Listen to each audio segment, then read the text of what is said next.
අයිබෝන් සුබ සන්ධ්‍යාවක් ප්‍රාර්ථනා කරන ඔබ සියලු දෙනාටම ඔබ එක්වන්නේ රටමැද දේශපාලන අන්ධහැරය ඔබේ යුක්තියේ අන්ධහැරය නින්නාද සජීවී සංවාදයේ සමගයි රටේ සිව් දෙසින් බොහෝ දෙනෙකුගේ ප්‍රතිචාර පවිත ලැබෙනවා.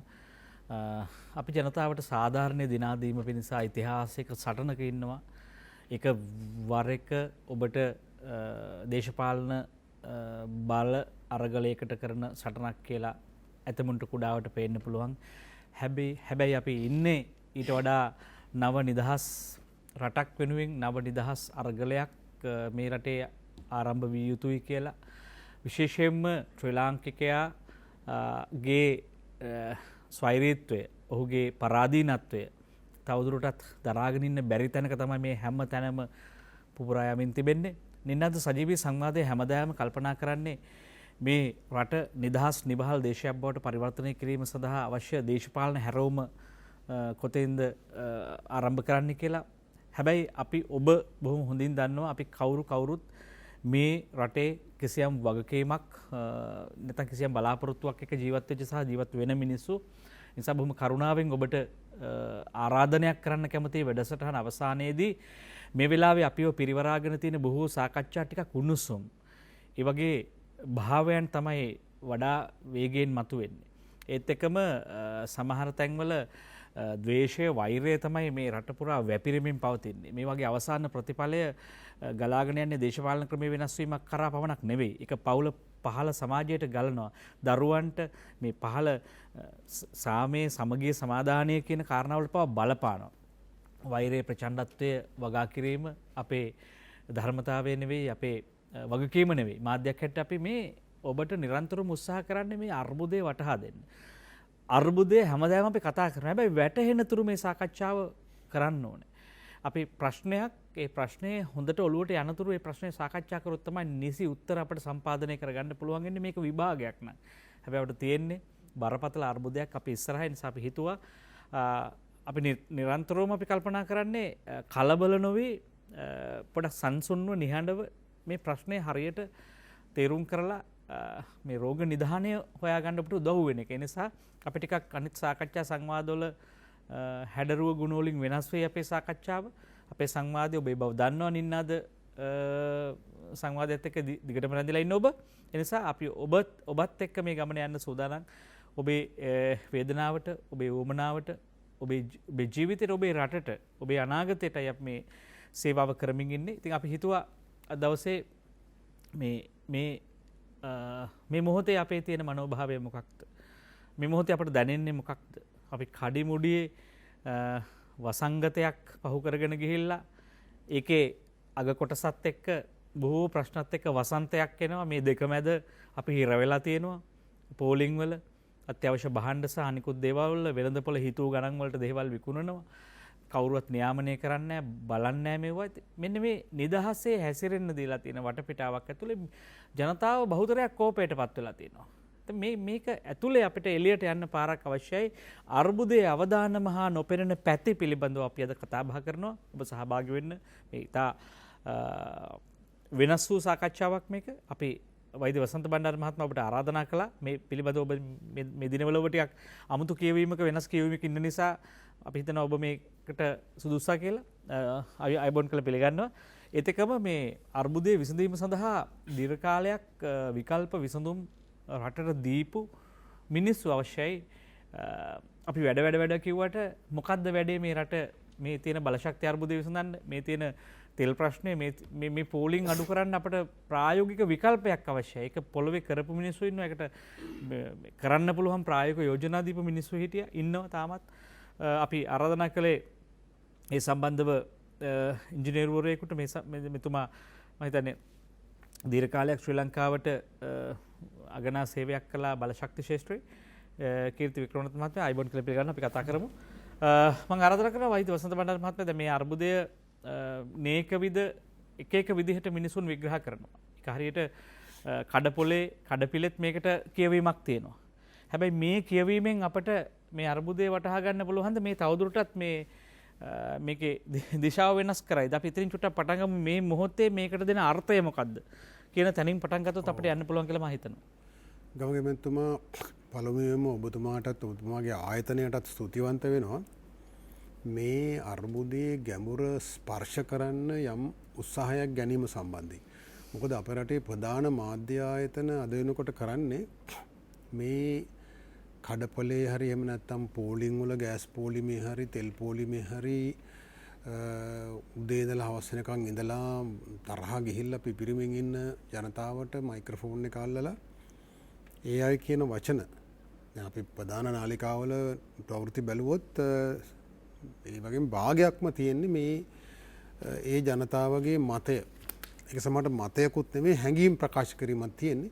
ඉතින් ඒක ඇතුලේ මේ ප්‍රශ්නේ ගැඹුර තේරුම් ගන්න මේකේ සැඟවුණු පැතිකඩ එහෙම නැත්නම් මේකේ අවසානයේ මේක කොතනටද ගමන් කරන්නේ මේකේ අවදානම තේරුම් ගැනීමට තියෙන ඉඩ අහිමි වෙනවා.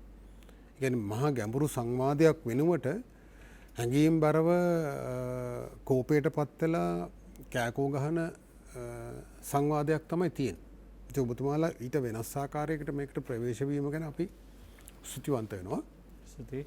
මේකේ ගමගේ මැතිතුමා මේකේ අවදානම තමයි මේ පැතිකඩ කීපයකින් මේ අර්බුදය මේ ආණ්ඩුව ඇවිල්ලා මේ ගත කරපු අවුරුදු දෙක නිසා හරි කොවිඩ් වසංගතය නිසා හරි පැනනගුණ එකක් නෙවෙයි.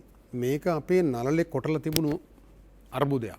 මේක 77න් පස්සේ අපි නඩත්තු කරපුන් ආපු ආර්ථික මොඩලේ අනිවාර්ය ප්‍රතිඵලය.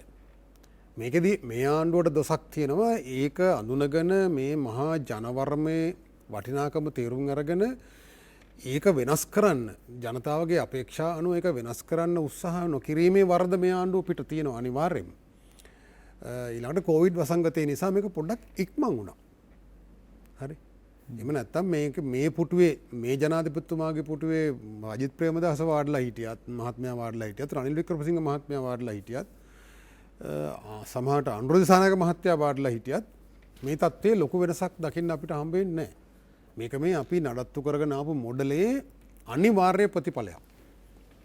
අපේ දේශීය කර්මාන්ත පද්ධතිය වට්ටන කෘෂිකාර්මික පද්ධතිය වට්ටලා ජාවාරම් කරුවන්ට බදු සහන දීලා ආනයන ප්‍රචලිත කරලා වෙළඳාම් ප්‍රචලිත කරලා බහුතරයක් ජනතාවට ආර්ථික ඉඩපස්ථා අහිමි කරලා ජාවාරම්කාරයෝ අතලොස්සකට ආර්ථික ඉඩපස්ථා නිර්මාණය කරමින් ණය අරගෙන නාගරික ඉදිකිරීම් වලින් සංවර්ධනය පෙන්වන ආර්ථික වර්ධන වේගයේ පෙන්වන එකෙන් කොමිස් ගහන මේ නඩත්තු කරන් ආපු මොඩලේ ඇතුලේ අපේ වෙළඳ හිගිය විශාල වශයෙන් පුළුල් වෙනවා.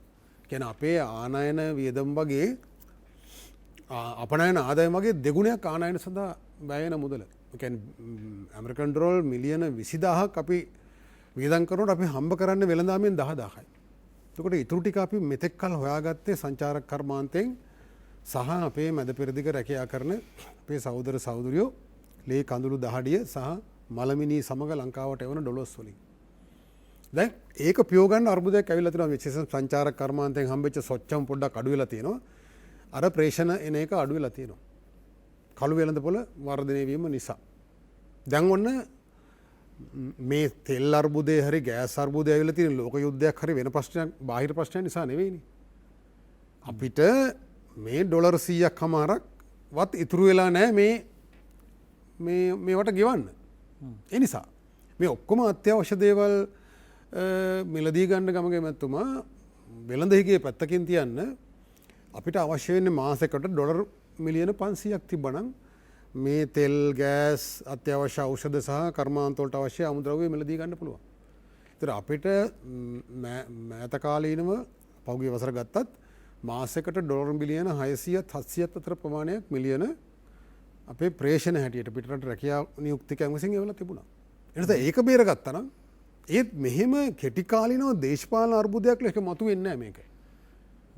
මේක හරියට මේ ආපු ගමනින් මේක විසඳන්න බෑ මේක හරවන්න ඕන කියලා ඒක දැනුම්වත්ව මහජනයක සංවාදයට ලක් කරලා දේශපාලන අර්බුදයක් නිර්මාණය වෙන්න ඉඩ දෙන්නේ නැතුව මේක කළමනාකරණය කරන්න පොඩි ඉඩක් තිබුණා.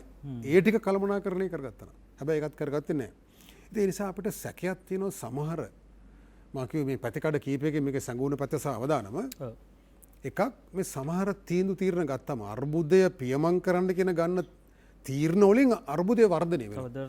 තොර අපට සැකයක් ඇති වෙනවා සැකයක් කියන්නේ සමාජයේ සංවාදයේ තියෙනවා මේක එක්කෝ මෝඩකම නොහැකියාව නොදන්නාකම කියලා. හැබැයි එහෙම කිව්වොත් මේක සාමාන්‍ය නොදන්නාකමක් නෙමෙයි අමු ගොන්තක తీරුකමක් වෙන්න ඕනේ. එහෙමනම් ඒ නොදන්නාකම කියලා කියනවා නම් මේ ප්‍රශ්න මෙහෙම ඇති වෙන්නේ. ඊළඟ තර්කයක් තියෙනවා නෑ එහෙම නෙවෙයි මේක දැනුම්වත්ව මේ රට අමාරුවේ දාලා මේ රට ආණ්ඩුව විතරක් නෙවෙයි රාජ්‍ය දනගස්සලා මේ බාහිර සතුරන්ගේ ගොදුරක් බවට පත් කරන ක්‍රියාවලියක් මේක ඇතුලේ තියෙනවා කියලා. ඒතොර යම් ප්‍රශ්නේ විසඳීම සඳහා කියලා ගන්න තීන්දුව වලින් ප්‍රශ්නේ අර්බුදේ වැඩි වෙනකොට අපිට හිතනවා මේ දෙවෙනි කාරණේ සත්‍යයක් කියලා. ඒක පැත්ත. දෙවෙනි එක මේ අර්බුදේ ඇතුලේ ඊළඟ අර්බුදේ තරම දැන් මේක මේ අය මේක සංගවන්න හදනවා. නෑ ඕවා ප්‍රශ්න මේ ගුවන් ඉන්දියාවට ගිහලා ණය ටිකක් අරගෙන ඇවිල්ලා ඩොලර් වැඳ වැටිලා ඩොලර් මිලියන 1000ක් ණයට අරන් ඇවිල්ලා කියන ඕවා එච්චර ප්‍රශ්න නෙමෙයි ඕවා විසඳේ. ඒක ප්‍රශ්නයක් නෑ කියලා පෙන්වන්න හදනවා. නමුත් මේ අවුරුද්දේ අවසන් වෙනකොට තව ඩොලර් මිලියන ඩොලර් බිලියන 4.9ක් ගෙවන්න තියෙනවා. හරි? එතකොට මේ ණය ප්‍රමාණයක් ගෙවන්න තියෙනවා. ඒවා සාකච්ඡා කරලා කල්දමා ගන්න කටයුතු කරේ නැත්නම් යම් ප්‍රමාණයක් පුළුවන් වෙයි.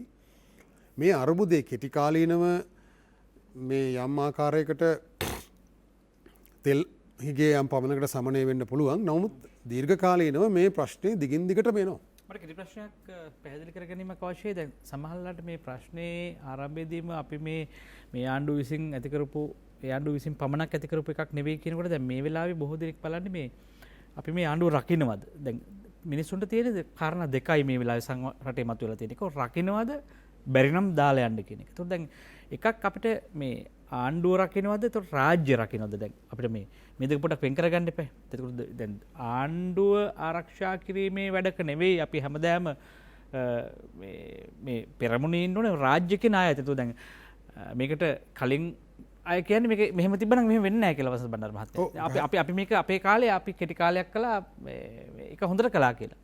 දැන් ඒතකොට දැන් මේ ඇයි මේ ක්ෂණිකව මේක මතුනේ? ඔව් දැන් මේකයි ගමගම මේ වෙලාවේ අපි ආණ්ඩුව ආරක්ෂා කරන්න කතා කරොත් අර පොලිමේ ඉන්න මිනිස්සු කෑ ගහන මිනිස්සු ගාවට ගිහිල්ලා අපිට ගුටි කන්න වෙනවා. මේක මේ සමාජයේ එහෙම දෙකට බෙදීමක් වෙලා තියෙනවා ඇත්ත. හැබැයි ඒක ඒ தත්ත්වය මත අපි මේක මේ වෙලාවේ ආණ්ඩුව ගෙදර ඵලයන් එහෙම නැත්නම් උඹලට බැරි නම් අපිට දීපන් අපි කරන්නම් කියලා දැන් එහෙම අය කරේ කොහොමද කියලා. මම කිව්වේ මේ විරුතාර්ථකෙන් පස්සේ මේ ගමන අරගෙන ආපු සියලු දෙනා මේකට වක් කියන්න ඕනේ. ඒතකොට මේ පුටුවට දැන් හෙට උදේට වෙන කෙනෙක් වාඩි වුණා කියලා මේක සම්පූර්ණ කන පිට හැරෙන්නේ නැහැ. මහා සමාජ බලවේගයකින් මේ වෙනස්කම් ටික කරන තැනට මේක ගේන්න බැරි වෙනවා. ඒතකොට මම කියමින් ආවේ මේ අනුතරේ මූලික හැඩය. අර කරුණු දෙක. ඊළඟට රාජ්‍ය තන්ත්‍රයේ තියෙන දුප්පත්කම. විශේෂයෙන් පරිපාලන තන්ත්‍රයේ මේ අය තාම නිද්‍රාශීලී ආණ්ඩුවට බරව කකුලක් මොන ආණ්ඩුවක් ආවත් හරි මොන ආණ්ඩුවක් ආවත් මේක නැකිටවන්න මේක ක්‍රියාත්මක කරවන්න මේ යන්ත්‍රයේ තෙල් දාලා දුවන එක ලේසි නෑ. හරි මම මේ දීර්ඝ වශයෙන් කතා කරුම් මම පොඩි උදාහරණයක් කියන්න. ජනාධිපතිතුමා ඊයේ පෙරේද කියනවා ආයෝජකයන්ට එන්න ආයෝජනය කරන්න කර්මාන්ත ආරම්භ කරන්න. එතනින් එතුමා මේ අය ගෙන්නලා ඉල්ලීම් කරනවා. හැබැයි මට මේ අද මම දැනගත්තා කුරුණෑගල කිරි කර්මාන්ත ශාලාවක් ආරම්භ කරන්න. කිරි කර්මාන්ත ශාලාවක් ආරම්භ කරාම කිරි වලට ඉල්ලුම වැඩි වෙනවා. ගොවියට හොඳ මිලක් ලැබෙනවා. රුපියල් 100 120 වේ 115 වේ අඩු ගානේ. එතකොට ගොවියා දිරිමත් වෙනවා. කිරි ගොවිතැන දියුණු වෙන්න අවශ්‍ය මූලික පූර්ව කොන්දේසියක් ඉටු වෙනවා.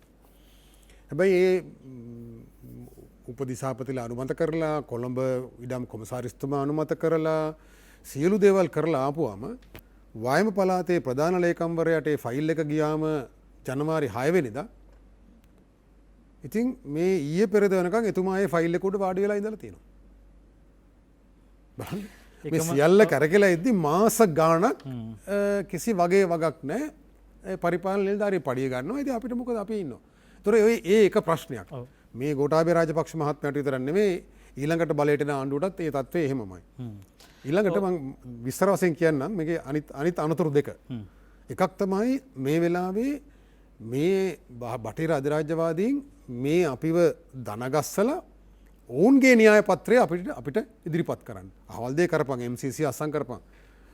ඉන්දියාව දැන් මේ ඩොලර් මිලියන 1000ක් ණය දීලා කොන්දේසි අපි ඉස්සරහට කතා කරමු. විශාල කොන්දේසි ප්‍රමාණයක් දැම්ම ඒවා ඉටු කරගනිමින් ඉන්නවා. අනිත් පැත්තෙන් අද අපි දැක්ක කොහොමද බෙදුම්වාදී බලවේග මේ වෙලාවේ පාවිච්චි කරලා අපි ඩයස්පෝරාවේ සල්ලි ටිකක් ගෙයින්නම් අපිට මේ බලය බෙදන්න ඕන මේ මොනවද පාලම් හදන්න පුළුවන් කියලා. මේ උතුරු නැගෙනහිරට සංවර්ධනයට අරමුදලක් හදමු. ඒ ආදී වශයෙන් දැන් ඒ අය ඔවුන්ගේ න්‍යාය පත්‍රය මේක ඇතුලින් ක්‍රියාත්මක කරන්න හදනවා. අර ගමක ගෙදරක පවුලක ආර්ථිකය වැටුනම මුදලාලි එනවා ඉඩම උගසර ගන්න. තව එකෙක් එනවා දියණියව පුළුවන් නම් මොනවා හරි කරලා මේ පටලව ගන්න. එහෙම නැත්නම් භාර්යාව පටලව ගන්න. මොනවා හරි දෙයක් ගන්න පුළුවන් වෙයි කියලා අර අමාරුවේ වැටුනම තමයි මේ වටේ ඉන්න වල්චර්ස්ලා එන්නේ ඒ තමන්ගේ වාසිය ඉටු කරගන්න. ඒතර අපි වැටුනම මේ සියලු බලවේග එනවා මේ වෙලාවේ අපේ දේවල් ඉටු කරගන්න පුළුවන් කියලා. ඉතින් ඒ නිසා මේ නොපෙනෙන පැතිකඩ වගේම ඒ තත්ත්වය තුළ විශාල අවදානමක් තියෙනවා අපි රටක් ලෙස රාජ්‍යයක් ලෙස මුණ දෙන. ආණ්ඩු එනවා යනවා. මේ ආණ්ඩුවත් පෙරලෙන්නත් පුළුවන්. අපි හිතුව මැතිවරණයක් කලින් තිබුත් ඒත් පෙරලෙන්න පුළුවන්. හැබැයි රට රාජ්‍ය පවතින්න ඕනේ. හැබැයි රාජ්‍ය රට පවතින්නේ අර පරණ තිබූ ලෙඩත් එක්කමයි ප්‍රශ්නත් එක්කමයි. ඒකනේ මේ දැන් අපි මුණ දෙන ප්‍රධානම අරුබුදේ නිසා මේ දැන් මේ වෙලාවේ ටිකක් මේ ප්‍රශ්නයේ දෙස බලන විදිය පොඩ්ඩක් වෙනස් කරගත්තොත් මේ ප්‍රශ්නය සම්බන්ධව අලුත් කියවීමක් හදාගන්න පුළුවන්. හැබැයි මේක කියවීමක් නැති අය නැතුව නෙවෙයි ශ්‍රී ලංකාව ඇතුලේ මේක බොහොම ගැඹුරින් දකින කණ්ඩායම් ඉන්නවා. හැබැයි අපි මේ සමහර අයට ඌණ පූර්ණයන් සපුරනවා වෙන්න පුළුවන්. දැන් සමහර අයගේ තේරුම් ගැනීම තව තවත් පෝෂණය කරන්න මේක අනුපානයක් වෙන්න පුළුවන් මේ සාකච්ඡාව කියලා කියන්නෙම. දැන් මේ වෙලාවේ පිටස්තර අයගේ තියෙන මනෝභාවයන් ඇතුලේ දැඩි විවේචන ගෙන එන එක සාධාරණයි. මිනිසුන්ට අයිතියක් තියෙනවා විරෝධය පළ කරන්න. තම විරෝධ හැබැයි අපිට පුළුවන් වෙන්න ඕනේ මේ මෙතනින් එහාට ගමන් කරන්නේ කොහොමද කියලා. අපිටත් පැය දෙක තුනක් කාට හරි බයින්න පුළුවන්. ඒක විවේචනය හරි. හැබැයි දුක තමයි දුක ගැන කතා කරමින් ඉන්න ගමන් දුකෙන් ගැලවීමේ මඟ හොයන එකයි අපේ දර්ශනය වෙන්න ඕනේ. ඒ නිසා අපි වඩා සංවේදී වෙන්නේ මේ කාරණේදී කීර්ති වික්‍රමරත්න මහත්මයා අපි මේ මෙතනින් පියමන් කරන විදිය හොයාගන්න එකට මම හිතනවා ඔබතුමා දැන් මේ ප්‍රශ්නය ගත්තොත් එහෙම දැන් ඔබතුමාට යම් ප්‍රමාණයක් අදාළයි කියලා මම හිතනවා. එකක් දැන් මේ වෙලාවේ මේ ආණ්ඩුව ඇතුළේ තිබුණු මේ කියන්නේ ආණ්ඩුව රාජ්‍ය ඇතුළේ තිබුණු මේ දුර්වලතා ටික නැත්නම් අර්බුද ටික මේ ආණ්ඩුවෙන් වේගෙන් එළියට පැන්නා. අපි ගත්තොත් එහෙම ආණ්ඩුවේ හැසිරීම් වලින් ඒක එහෙම වෙන්න පුළුවන්. හැබැයි දැන් මේක වඩා තීව්‍ර වුණේ මේ වඩා බරපතල වුණේ මේ ඉන්ධන සහ බලශක්ති විදුලිය ආදී කාරණාත් එක්ක. ඒකෝර දැන් මේ වාගේ උපත විපත සහ දේවල් පිළිබඳව ඔබතුමාට යමක් කියලා පටන් ගන්න පුළුවන් ප්‍රවිෂ්ඨය හැටියට. ඔව් ඔබතුමාට ස්තුතියි සහ ඔබතුමාගේ ආයතනයට බොහොම ස්තුතියි ආරාධනා කිරීම පිළිබඳ. ඇත්තටම මේ මොහොතේදී දැන් අපේ ඔබතුමත් ඒ වගේම බණ්ඩාර මැතිතුමත් ප්‍රකාශ කරේ ඩීසල් ගල් අඟුරු ගෑස් ඒ වගේ ප්‍රධාන අංග ටිකක් ඒ සියලු දේම ඇත්තටම බැලුවහම බලශක්ති. එතකොට ඒ වගේම අපි කතා කරේ මේ ඩොලර් අර්බුදය. ඉතින් ඒකට හේතුව තමයි ඕනෑම මනුස්සයෙකුට මම හැමතිස්සම කියන්නා වගේ ලෝකයේ මේ වෙනකොට බලශක්ති වලට තමයි අපි වැඩියත්ම මුදල් වැය කරන්නේ. ඉතින් ඒ බලශක්ති වලට යන අතිවිශාල මුදලත් එක්ක තමයි අපිට මේ දැන් මේ මොහොත වෙනකොට ප්‍රශ්න ඇති වෙලා තියෙන්නේ. ඒකට ප්‍රධානම හේතුව තමයි මම දකින විදිහට මේ රටට ජාතික ප්‍රතිපත්තියක් නැතිකම.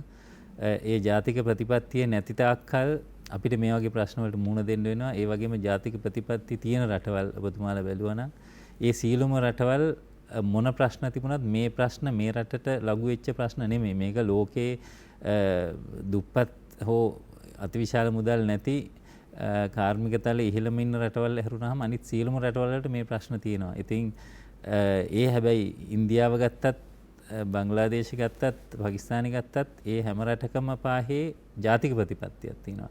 ඒ ජාතික ප්‍රතිපත්තිය කියන්නේ ඒ රටේ ඉන්න විද්වතුන් විසින් ඒ රටේ තියෙන අමාත්‍යාංශ විසින් ඒ රටේ අවසාන වශයෙන් පාර්ලිමේන්තුව සහ විධායකය ඒ සියලුම පිරිස් විසින් හදන පත්‍රිකාව. එතකොට ඒක ආර්ථික ප්‍රතිපත්තියක් තියෙනවා, ආරක්ෂාව පැත්තෙන් එහෙමයි, අධ්‍යාපන පැත්තෙන් එහෙමයි.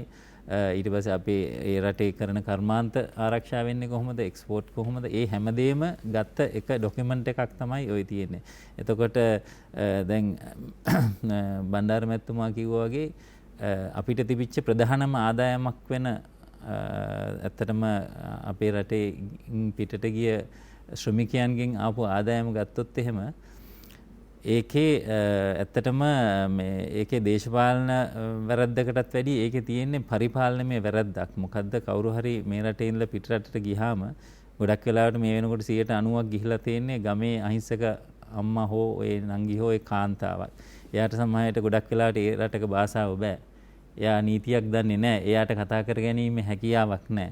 එතකොට ඒ යන රටවලත් ගොඩක් වෙලාවට කොහොමදත් ඒ වගේ සමාජවල ඉන්න අයට හෝ කළුහම තියෙන අයට කිසිම අයිතියක් නැති රටකට ගියාම ප්‍රශ්නයක් තියෙනවා. මොකද ඒගොල්ලන්ට ඉතින් මෙහෙදි කියනවා රුපියල් ලක්ෂයක් දෙනවා, දෙකක් දෙනවා කියලා ගියාට එහෙ ගියාට පස්සේ ඒ කාන්තාරයක් මැද හෝ කොයි රටකට ගියත් ඒගොල්ලන්ට තියෙන අයිතිය නැහැ. එතකොට ඒකේ තියෙන ප්‍රශ්නේ බරපතලකම හෝ ඒකේ ක්‍රමවේදය හදන්න අවශ්‍ය වෙන්නේ මේ රටේ ඉන්න නිලධාරීන් ඒක හදලා ඒක පාර්ලිමේන්තුවට ගිහිල්ලා ඒ අනුව සකස් වෙලා තමයි යන්න ඕනේ. ඉතින් ඔතන තමයි මේ හැමතැනදීම ප්‍රශ්නේ තියෙන්නේ. මොකද්ද ඒ මිනිස්සෙක් පිටරටට යනකොට මොකක් හරි මේ කම්පැනි එකකින් කියනවා හරි ඔයා අරේ යන්න මෙහෙ යන්න කියලා කිව්වට එතකොට ඒ මනුස්සයාට කිසිම වගකීමක් නැහැ. මේ මනුස්සයා කියලා පණිපිටින් එයිද, මෙයාගේ වගුවඩුව ගලවයිද, එහෙම නැත්නම් මෙයාගේ පඩිය හරියට සම්ප්‍රේෂණය වෙයිද කියලා. ඉතින් ඒ කිසි දෙයක් රජයක් විසින් කරලා නැහැ. ඔතන තමයි මේ ප්‍රධාන ප්‍රශ්නේ තියෙන්නේ. ඉතින් ඇත්තටම මම මේ ඊට පෙර රජයකදී මම ඔවුන් කොහොම හරි මේ රටෙන් යවන්න බලන්නේ අපිට කීයක් හරි ගන්න ගන්න ක්‍රමයක් තියෙනවනේ. දැන් ඇත්තටම ඒ විදේශයේ දැන් ඩොලර් බිලියන 7ක් දක්වා ඒ ආපු ආදායම මෙච්චර ඉක්මනට නැති වෙන්න කිසිම හේතුවක් නැහැ. මොකද විශාල පිරිසක් තාම ඒ රටවල ඉන්නවනේ. එතකොට ඒක මෙච්චර බිඳුවට බහින්න හේතුව තමයි ඇග්‍රීමන්ට් එකක් නැහැ. ඒ යන මිනිස්සුන්ට එහෙ ගිහිල්ලා වැඩ කරනකොට ඇග්‍රීමන්ට් එක තියෙනවා. හරි මේ මිනිස්සයා එහෙ ගිහිල්ලා වැඩ කරනවා නම් මේ මාසෙකට මෙච්චර මුදලක් මේ ලංකාවේ මේ අහවල් බැංකුවට රජයේ බැංකුවට එන්න ඕනේ කියලා. ඒක බොහොම සිම්පල් ඩොකියුමන්ට් එකක්. අපි මොකක් හරි මගේ ඉඩමක් කාට හරි බදු දෙනවා නම් එහෙම නැත්නම් අපි වගේ ඇග්‍රීමන්ට් එකක් හදනවා. ඉතින් ඒක මූලික දෙයක්. ඉතින් ඒක රජයක් විසින් කර යුතුයි. මේ හැමතැනම තියෙන රජේවල් විසින් අපේ කියන්නේ ජාතික ප්‍රතිපත්ති නැතිකම සහ රජයේ නිලධාරීන් විසින් මගහැරපු දේවල් නිසා තමයි ඕක වෙලා තියෙන්නේ. ඒ වගේම තමයි අපේ බලශක්ති ක්ෂේත්‍රය. බලශක්ති ක්ෂේත්‍රයේ මේ සාකච්ඡාව මම කරද්දී 2015 අග කාලේදී ගොඩක් දෙනෙක් මේ අපි අඩු ගානේ විහිළුවට තමයි ගණන් ගත්තේ. අපි සූර්ය බල සංග්‍රාමයේ හෝ අපි පුනර්ජන්‍ය බලශක්තිය ගැන කතා කරනකොට ඒක විහිළුවක් හැටියට තමයි බලන් ගත්තේ. මොකද මේ රටේ එතකොට බලගත් කියන පිරිස ඒක ඩීසල්ද ගල් අඟුරු ගැන විතරයි කතා කරේ. ඉතින් එහෙම නෙමෙයි. ඒ සාකච්ඡා වියුක්ති මෙච්චර දැනුගත් පිරිස් ඉන්න තැනකදී සම්පූර්ණ ලෝකයේ දැන් යන ක්‍රමය තමයි පුනර්ජන්‍ය බලශක්තිය. ඉතින් මේ ආණ්ඩුව 70% පුනර්ජන්‍ය බලශක්තිය වලට යනවයි කිව්වේ නිකන් නෙමෙයි. ඒකට මගේ කන්ට්‍රිබියුෂන් එකක් තියෙනවා ඒක එසේ වීම පිළිබඳ. ඉතින් හැබැයි වැඩේ තියෙන්නේ ඒක ඒ ඩොකියුමන්ට්ස් වල තිබ්බට ඒක ක්‍රියාත්මක කිරීම සඳහා කාටවත් ආරාධනයක් ඇවිල්ලා නැහැ හරි මිනිහෙකුට. ඔබතුමා කල් දැන් මුලදී කිව්වා දැන් මේ රටේ ඔය පොඩි සිල්ලර කෑම බීම ගේන්න නෙවෙයි මේ අපි වැඩිපුර ප්‍රමාණයක් අපි විදේශ රටවල් මුදල් දෙන්නේ මේ බලශක්ති ප්‍රශ්න විසඳ ගන්න. දැන් අපි ඓතිහාසික ඔබතුමාලා කල්පනා කරේ නැද්ද මේ අපි දැන් ගේන්නනේ බලන්නේ. ඒතකොට ඉතිරි කිරීම සම්බන්ධව කළමනාකරණය කිරීම සම්බන්ධව දැන් මේ රට උඩින් හුලං හමනවා. මේ රටට අවුව වැටෙනවා. මං කියන්නේ පොඩි ඇල මාර්ග තියෙනවා. මේ කියන්නේ මං කියන්නේ මේ වගේ තියෙන විභවයන් මේ වගේ තියෙන දේවල් අඳුරගෙන ඇයි ඒවට කවුරුත් උදව් කරේ නැද්ද? දැන් ඒතකොට දැන් මේ එහෙම වුණා නම් මේ අරුබුදේ නෑ නේද?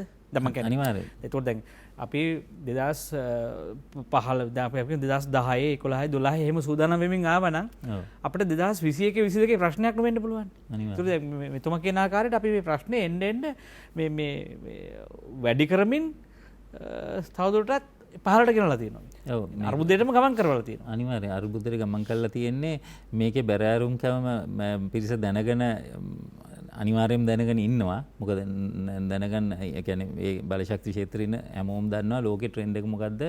අද මේ වෙනකොට මොකද්ද ඊටාත්ම ලාභදායී බලශක්ති නිෂ්පාදනය කර හැකීමේ තියෙන ක්‍රමවේද කියලා. ඉතින් ඒක ඒ ක්ෂේත්‍රයෙන් සියලු දෙනාම දන්නවා. ඉතින් ඒ වුණාට ඒකේ ප්‍රශ්නේ තියෙන්නේ ඒ තම තමාගේ තියෙන ඉන්ට්‍රස්ට් එක. ඒ කියන්නේ මේ තීරණ ගනිද්දී රටට හිතදායී සහ මේ රටට හිතවත්ව ආර්ථිකය ආරක්ෂා වීමේ ක්‍රමවේද පාවිච්චි වෙන්න ඕනේ. ලෝකේ තියෙන අලුත් ට්‍රෙන්ඩ් පාවිච්චි කරන්න ඕනේ.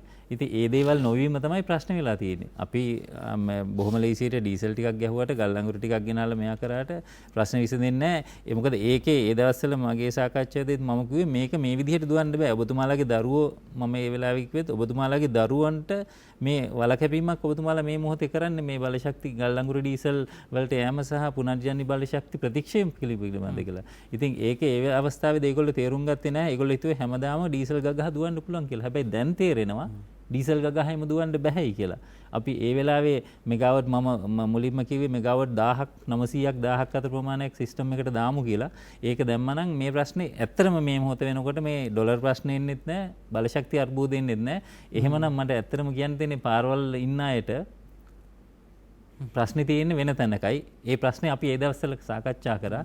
ඉතින් ඒක නිසා මේක ඇත්තටම මේ රජයේ ඉන්න වැදගත් නිලධාරි මහත්තුරුන් තේරුම් අරන් ජාතික ප්‍රතිපත්තියක් හැටියට ඉදිරියට ගෙන යුතු දෙයක්. සමහරවිට පුළුවන් අපිට මේ ප්‍රශ්නේ විසඳන්න. සමහරට දැන් මේ ඇතැම් උදවිය මේවා නොදන්නවා, දන්නේ නැතුවා වෙන්නටවත් බැරුවා. හැබැයිවටම දැන් ඇත්තනේ කාරණේ දැන් ඉරේලිය වැටුණා කියලා ඒකෙන් කාටවත් ලාභයක් ගන්න බෑනේ. මේ අමතර කාටවත් හොරකම් කරන්න බෑ. හුළඟ හැමුවා කියලා ඒකෙන් මොන හරි මේ සුළමිදුළු බලාගාරයක් තිබ්බ කියලා හුළඟ පාවිච්චි කරලා කාටවත් ගසා ගන්න බැරුව ඇති. ඒ කියන්නේ මේ වැස්සා කියලා කාටවත් අමතර ලාභයක් එන්නේ නැහැ. ඉතින් මේ ප්‍රශ්නේ තියෙන්නේ මේ තරම් අපි ඉන්ධන දහනය කරලා එහෙම නැත්නම් ගල් අඟුරු ගෙන්වලා ඒවා පුච්චලා ඒවා නැවත විදුලිය හදලා ඒවා නාස්තිත්වය අපි මේ ආර්ථිකය ගමන් කරපු දිශාව. දැන් සමහරට මේ පොලිම තියෙන්නේ නැත්තේ වසර ගණනාවකට කලින් ඉඳන්. අපි දන්නේ නැහැ පොලිමක ආවා. දැන් තමයි පේරෙන්නේ මේ අපි පොලිමක ඇවිල්ලා තියෙන්නේ මේ මෙන්න මේ අර්බුදයට තමයි මේ අපි මුහුණ දීලා තියෙන්නේ. ඒ නිසා මේ ඔබ ටිකක් හිතන්න මේ ගැටලුව මේ වෙලාවේ අපි නිවැරදිව වටහා ගත්තේ නැත්නම් මේක තවදුරටත් ඉස්සරහදී වටහා ගන්නවටවත් අපිට ඉඩකඩක් නැති වෙන්න පුළුවන්. ඒ තරම් මේකේ ප්‍රශ්නේ බරපතල වෙන්න පුළුවන්. ඒ නිසා ටිකක් ඒකෙන් අර්ථ ගන්නව නැහැ අපි මේ ප්‍රශ්නේ බරපතල නැහැ කියලා. හැබැයි තාම අපිට ලිපේ දාන්න දරකෝටුවක් හරි ලංකාවේ බහුතරයකට තියෙනවා. තාම ඒ තරම්ම සමහර අය පූර්ණ වශයෙන් පරාදීන වෙලා නැහැ. ඒ නිසා අපි ටිකක් මේ කතාවේ මහා කේන්ද්‍රීය කාරණා ටික මේ ප්‍රධාන සංලක්ෂය අපි ටිකක් මනාව තේරුම් ගත්තොත් හොඳයි කියන කාරණේ කියමින් අපි යනවා නින්නාද සජීවී සංවාදයේ පළමු විරාමයට රැඳෙන්න අප සමග අපි කතා බහ කරමින් ඉන්නේ අද දවසේ අර්බුදයේ අවදාන්ම සහ නොපෙනෙන පැත්ත කිව්වොත් වැරදි නොපෙනෙන පැති බොහොමයක් තියෙනවා. රැඳෙන්න අප සමග. ඔබ නැවත නින්නාද සජීවී සංවාදයේ සමගයි මේ වන්නේ. අපි අර්බුදයේ අවදානම සහ නොපෙනෙන පැති පිළිබඳව කතා බහ කරමින් ඉන්නේ. අර්බුදය කියන්නේ අපි මුහුණ දෙමින් ඉන්න එක. මේක සම්පූර්ණ වශයෙන් අපිට දැනෙන්න පටන් අරන් තියෙනවා. ඒ සම්බන්ධව මිනිස්සු කතා කරන්න පටන් අරන් තියෙනවා. මේ කතා කරන අතරතුර දේශපාලන පක්ෂ විසින් තමන්ගේ සටන් ව්‍යාපාර ආරම්භ කරලා තියෙනවා.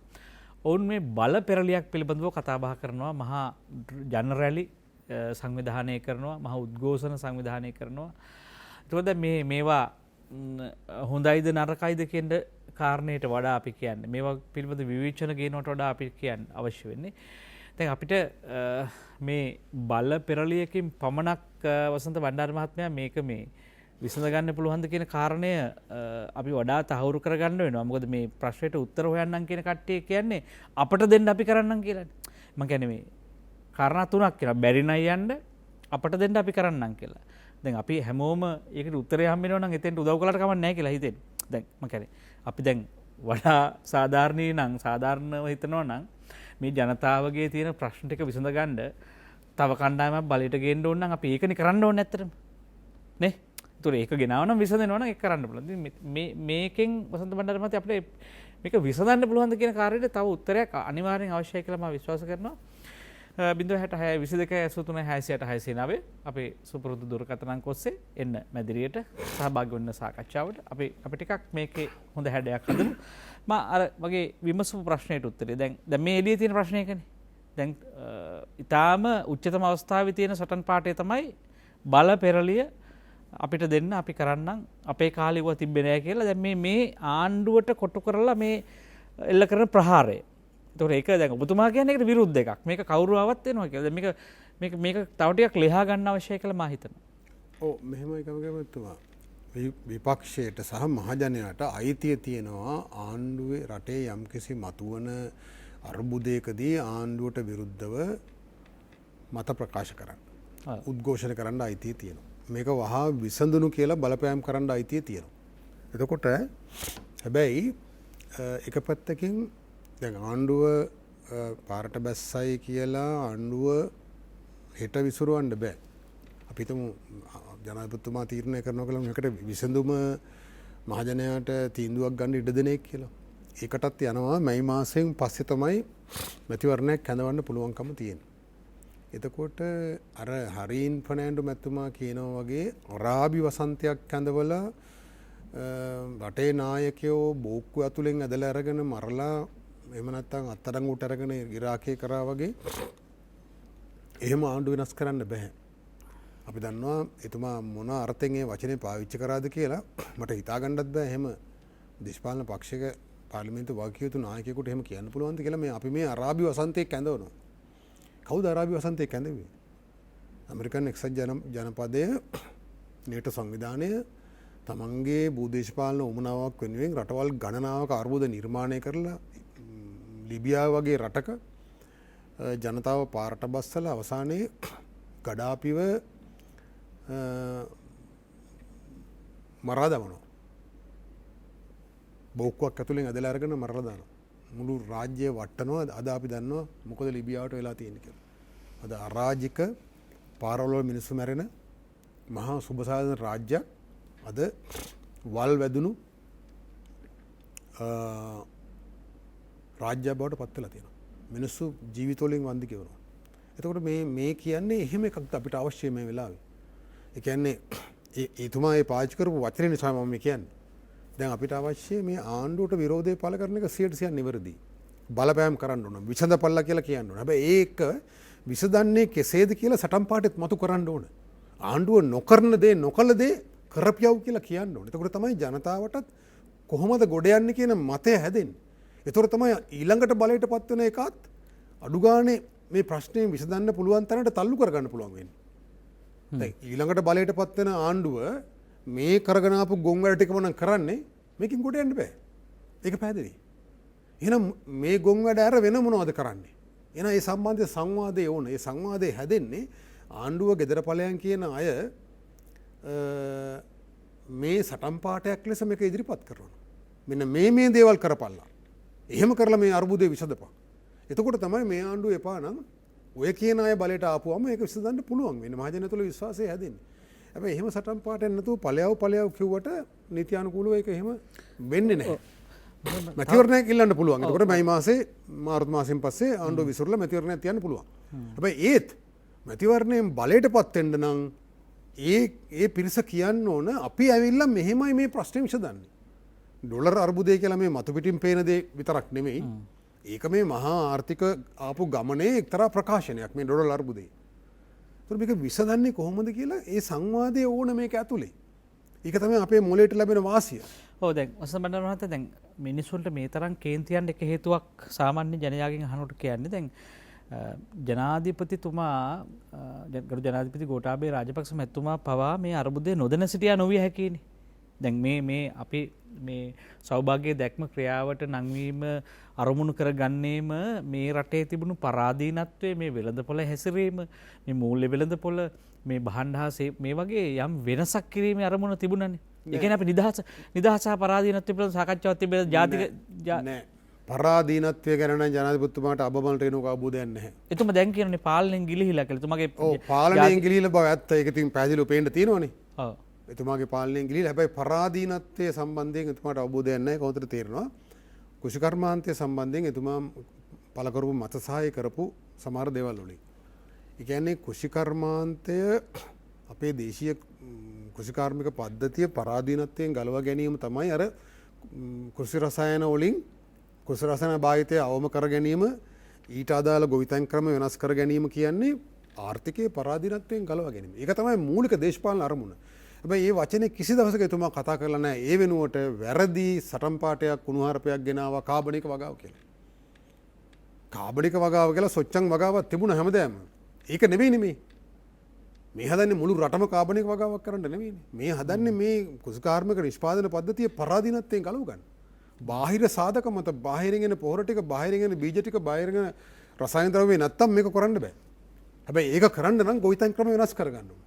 ඒතර මේ ඇත්ත කාරණේ එතුමා එක වචනකින් කතා කරේ නෑ. දිග්ගටම මේ කාබනික වගාව කියන කුණු හarpේ තමයි කියාවේ. ඒතර එතුමාට මේ පරාධීනත්වයෙන් ආර්ථිකය ගලවා ගැනීම කියන එක සම්බන්ධයෙන් නම් අබමල් රේණුක අවබෝධයක් තියෙනවා කියලා මම හිතන්නේ නෑ. ඔව් නිදහස පිළිබඳ ජාතික ආරක්ෂාව පිළිබඳව රටේ ස්වාධීනත්වය පිළිබඳ ස්වෛරීත්වය පිළිබඳ කතාවක් තිබුණා. මිනිස්සු ඡන්දේ පාවිච්චි කිරීමේදී මිනිසුන්ට තිබුණා. දැන් අපි ඒවා කඩා වැටුණා කෙටි කාලෙදී. ඒතකොට දැන් එතුමාම කියනවා නම් පාලනයෙන් ගිලිහිලා කියලා. ඒතර මේක ඇතුලේ තව පිටපතක් තියෙනවා. මේ එක්කෝ පිටපතක් තියෙනවා. ඒක පාලනය කරන කණ්ඩායමක් ඉන්න බෑ. ඒක භෞතික වශයෙන් මේ රටද පිට රටද කියලා අපි හඳුනා ගන්න පුළුවන් වෙන්න ඕනේ. නෑ පාලනය කරනවා කියන්නේ මෙන්න මේ අරාජිකත්වය තමයි මා අර කියපු බලවේග වලට අවශ්‍යලා තියෙන්නේ.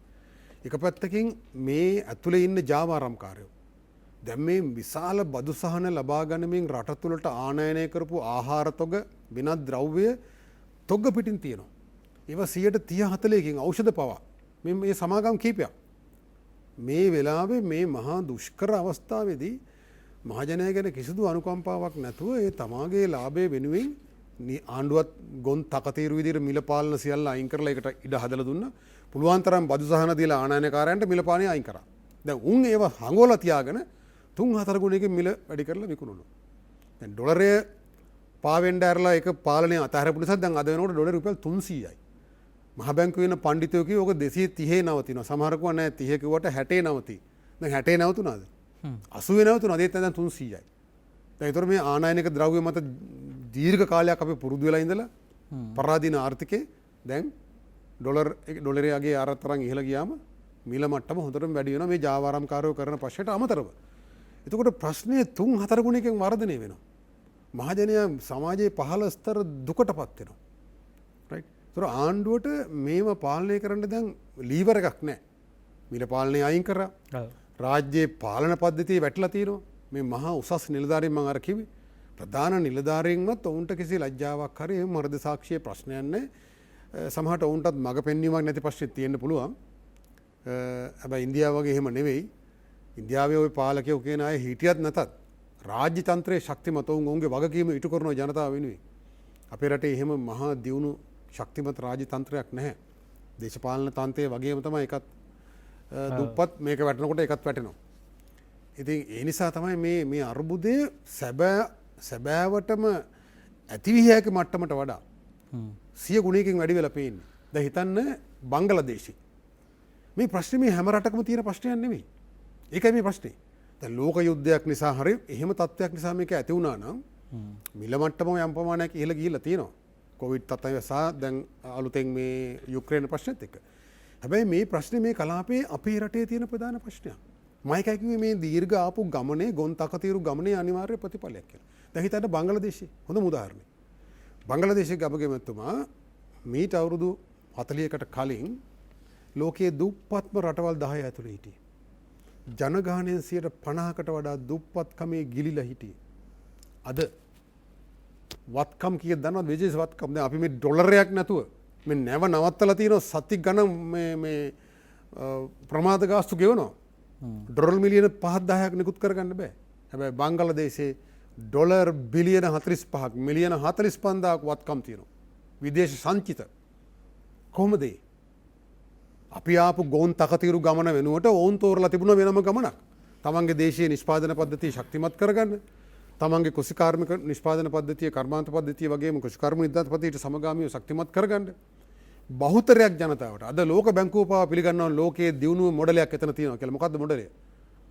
අර ජාවාරම්කාරයෝ කීප දෙනෙක් ශක්තිමත් කරන ණයට අරගෙන පාරවල් හදලා පෙන්නලා ඒකෙන් කොමිස් ගහලා ආර්ථික වර්ධනයේ වේගයේ පෙන්නන ගොම් මොඩලේ වෙනුවට ඕන් තෝරලා තියෙන මොඩලේ තමයි ගමගෙමතුමා බහුතරයක් ජනතාවට ආර්ථික ඉඩපස්ථා සලසන. ඒක ඇතුලේ අර ආර්ථික වර්ධන වේගය කියන ගොන්තකතීරු නිර්ණායකය විතරක් නෙවෙයි බලන්නේ. මේ බහුතරයක් ජනතාව නැගිටලා තියෙනවද ඔවුන්ගේ ජීවන තත්ත්වය උසස් වෙලාද? ඒතර බංග්ලාදේශ තියෙන විශේෂත්වය තමයි මේ කියන සංචිත වැඩි වෙලා වර්ධන වේගය වැඩි වෙනකොට බහුතරයක් ජනතාවගේ ජීවිතය යහපත් වෙලා. උන්ට ආර්ථික ඊටපස්ථාය ලැබිලා. ප්‍රතිලාභ ගලාගෙන ඇවිල්ලා ආපහු. ප්‍රතිලාභ ගලාගෙන ඇවිල්ලා. එතකොට දැන් අපි මොකද කරන්නේ? මේ වල කපපු උපදේශකයන්ගෙන්ම නිලධාරීන්ගෙන්ම උපදෙස් අරගෙන හිතනවා නම් මේකෙන් ගොඩ යන්න පුළුවන් කියලා. ඔන්න බංගලාදේශයෙන් හරි ගෙනල්ලා උපදෙස් ගන්නව නම් වෙනම කාරණයක්.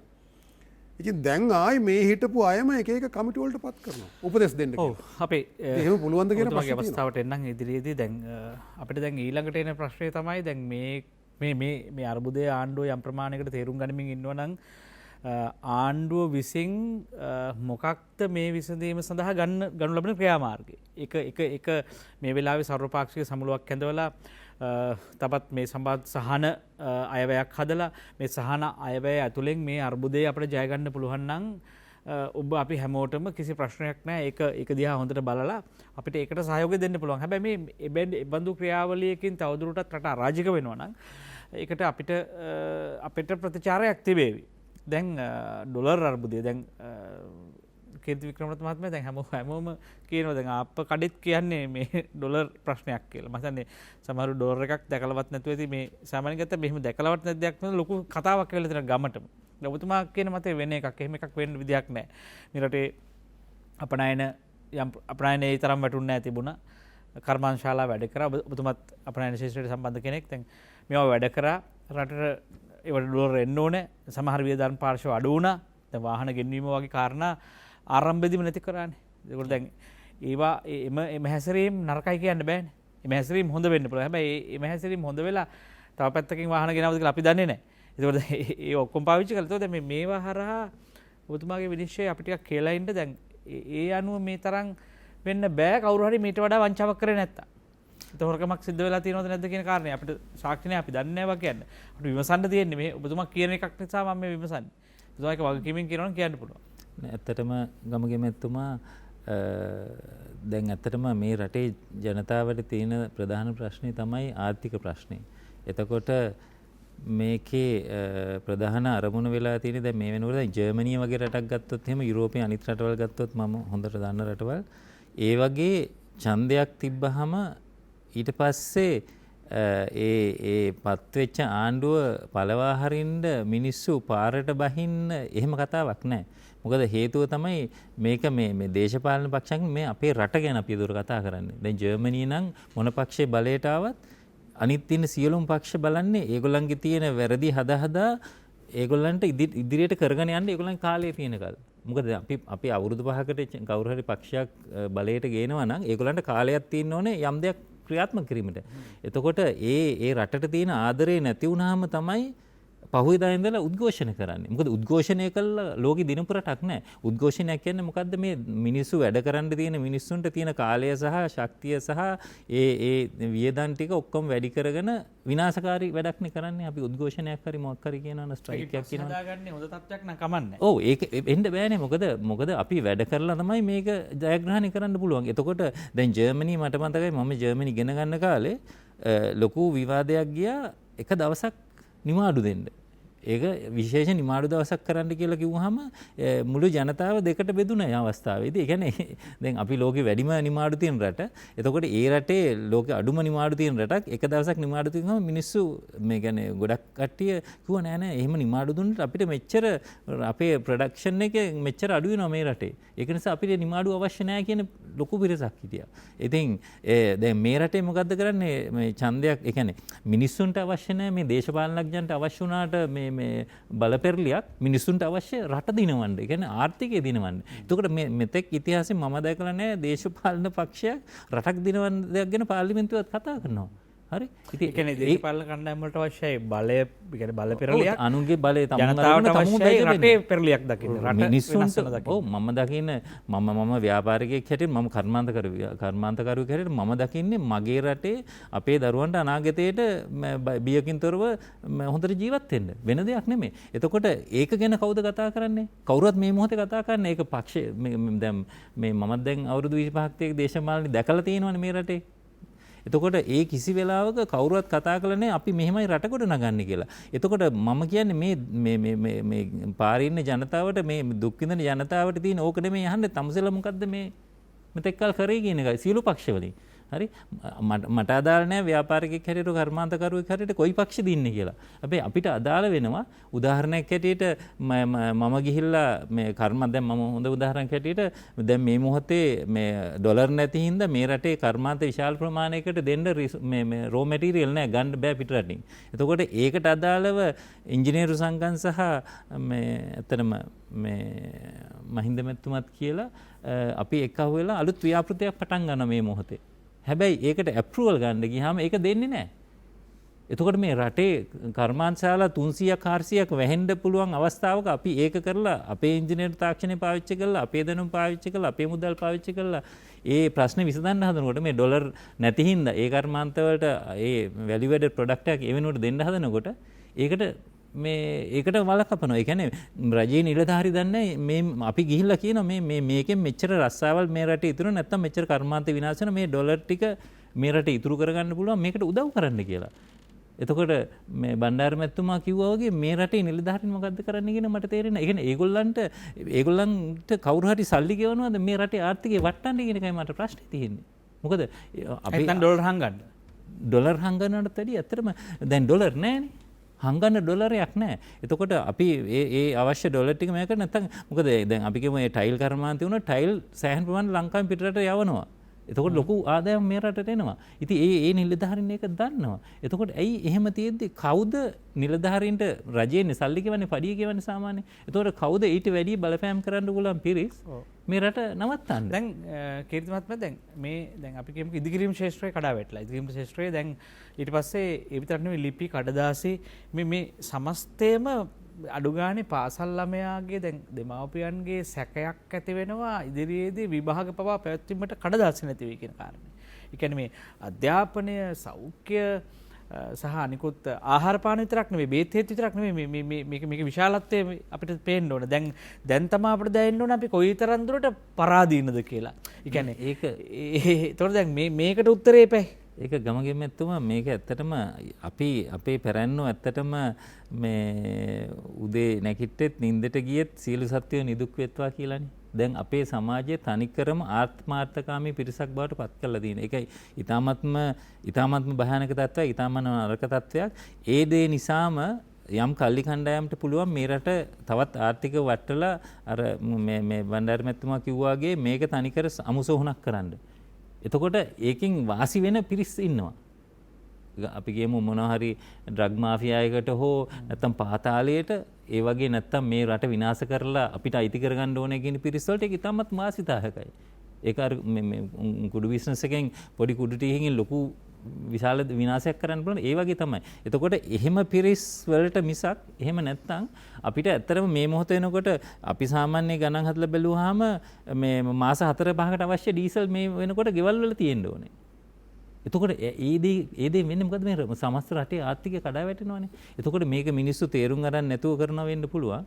හැබැයි එතකොට අපි දැන් අපේ ගෙදරට මේ අවශ්‍ය ප්‍රමාණය වගේ 7-8 ගුණයක් අපි ගෙනහලා මෙයා කරගත්තොත් එතකොට ඒ කඩේ මෙයා වෙනවා. ඊට පස්සේ ඒවා සිද්ධ වෙනවා කියලා ඔබතුමා කියනවාද? අනිවාර්යෙන් ඒව සිද්ධ වෙන්න පුළුවන්. සහ ඒක ඊට පස්සේ මේ නරක මිනිස්සුන් විසින් අපි කියමු ප්‍රචාරයක් කළේවල ඕක බැංකුවකට දෙයකට කරොත් මුළු රටේම ආර්ථික කඩා වැටෙන එහෙම කරපු අවස්ථාවල් තියෙනවානේ. එතකොට ඒක නිසා එක්ක රජයක් විසින් ඒවට පියවර ගන්න ඕනේ. එහෙම නොකරෙන්න ඒකට තහංචි දාන්න ඕනේ. එහෙම නැත්නම් ජනතාව දැනගන්න ඕනේ මේ යන්නේ විනාශකාරී වැඩපිළිවෙලකට ඉලා. එතකොට එහෙම ඒ දැනුම මිනිස්සුන්ට මම මේ දැන් කියන්නේ අනාගතයේට ඒ පිරිසට දැනගන්න. කියන්නේ මේ ඉන්න සාමාන්‍ය ජනතාව දැනගන්න ඕනේ මේ අපේම වල කපා ගන්නේ. අපි ඕනෑමට වැඩි ගිහිල්ලා ඔක්කොම ගෙදර ගිහිල්ලා මේක තැම්පත් කරගන්න ගියොත් අපිට මේ රට දුප්පත් රට මේ රටේ ඩොලර් මාස 6-7ක අවුරුද්දක සංචිතයකට අපි මේ කවදක්වත් ඩොලර් තිබිලා නැහැ. ඉතින් එතකොට මේ හැමදාම ඔබතුමාලා පහුගිය අවුරුදු 10-15 දැගෙන යන්න නැති මාස 3කට අවශ්‍ය සංචිතය වලට අවශ්‍ය ඩොලර් තමයි තියෙන්නේ කියලා. එතකොට දැන් මේ වගේ මේ පුළුවන් විනාශකාරී රටට ආදරේ නොකරන පිරිස් වලට පුළුවන් මිනිස්සු උසි ගන්න ලෙවල්ලා මේ ටික ඔක්කොම ගෙනා ගන්නට කිව්වොත් එහෙම අපිට අවුරුද්දක දෙකක සංචිත මෙහි තියාගන්න එහෙම සල්ලියක් නැහැ. ඒක පෞද්ගලික සාමාන්‍ය මිනිසුන්ටත් නැහැ. ඒ වගේම රටටත් නැහැ. එතකොට ඒක නිසා මේක ඉතාමත්ම අනර්ථකාරී වැඩක් මේ සිද්ධ වෙන එක. ආයපට අපි යනවනම් ණය මත අපිට යන්න වෙන්නේ. අනිවාර්යෙන් අපිට ණය මත යන්න වෙනවා. ඉතින් ඒ වගේම තමයි මිනිස්සු දැනගන්න ඕනේ. දැන් උදාහරණයක් මම අද විදුලි බල මණ්ඩලයට කතා කරා.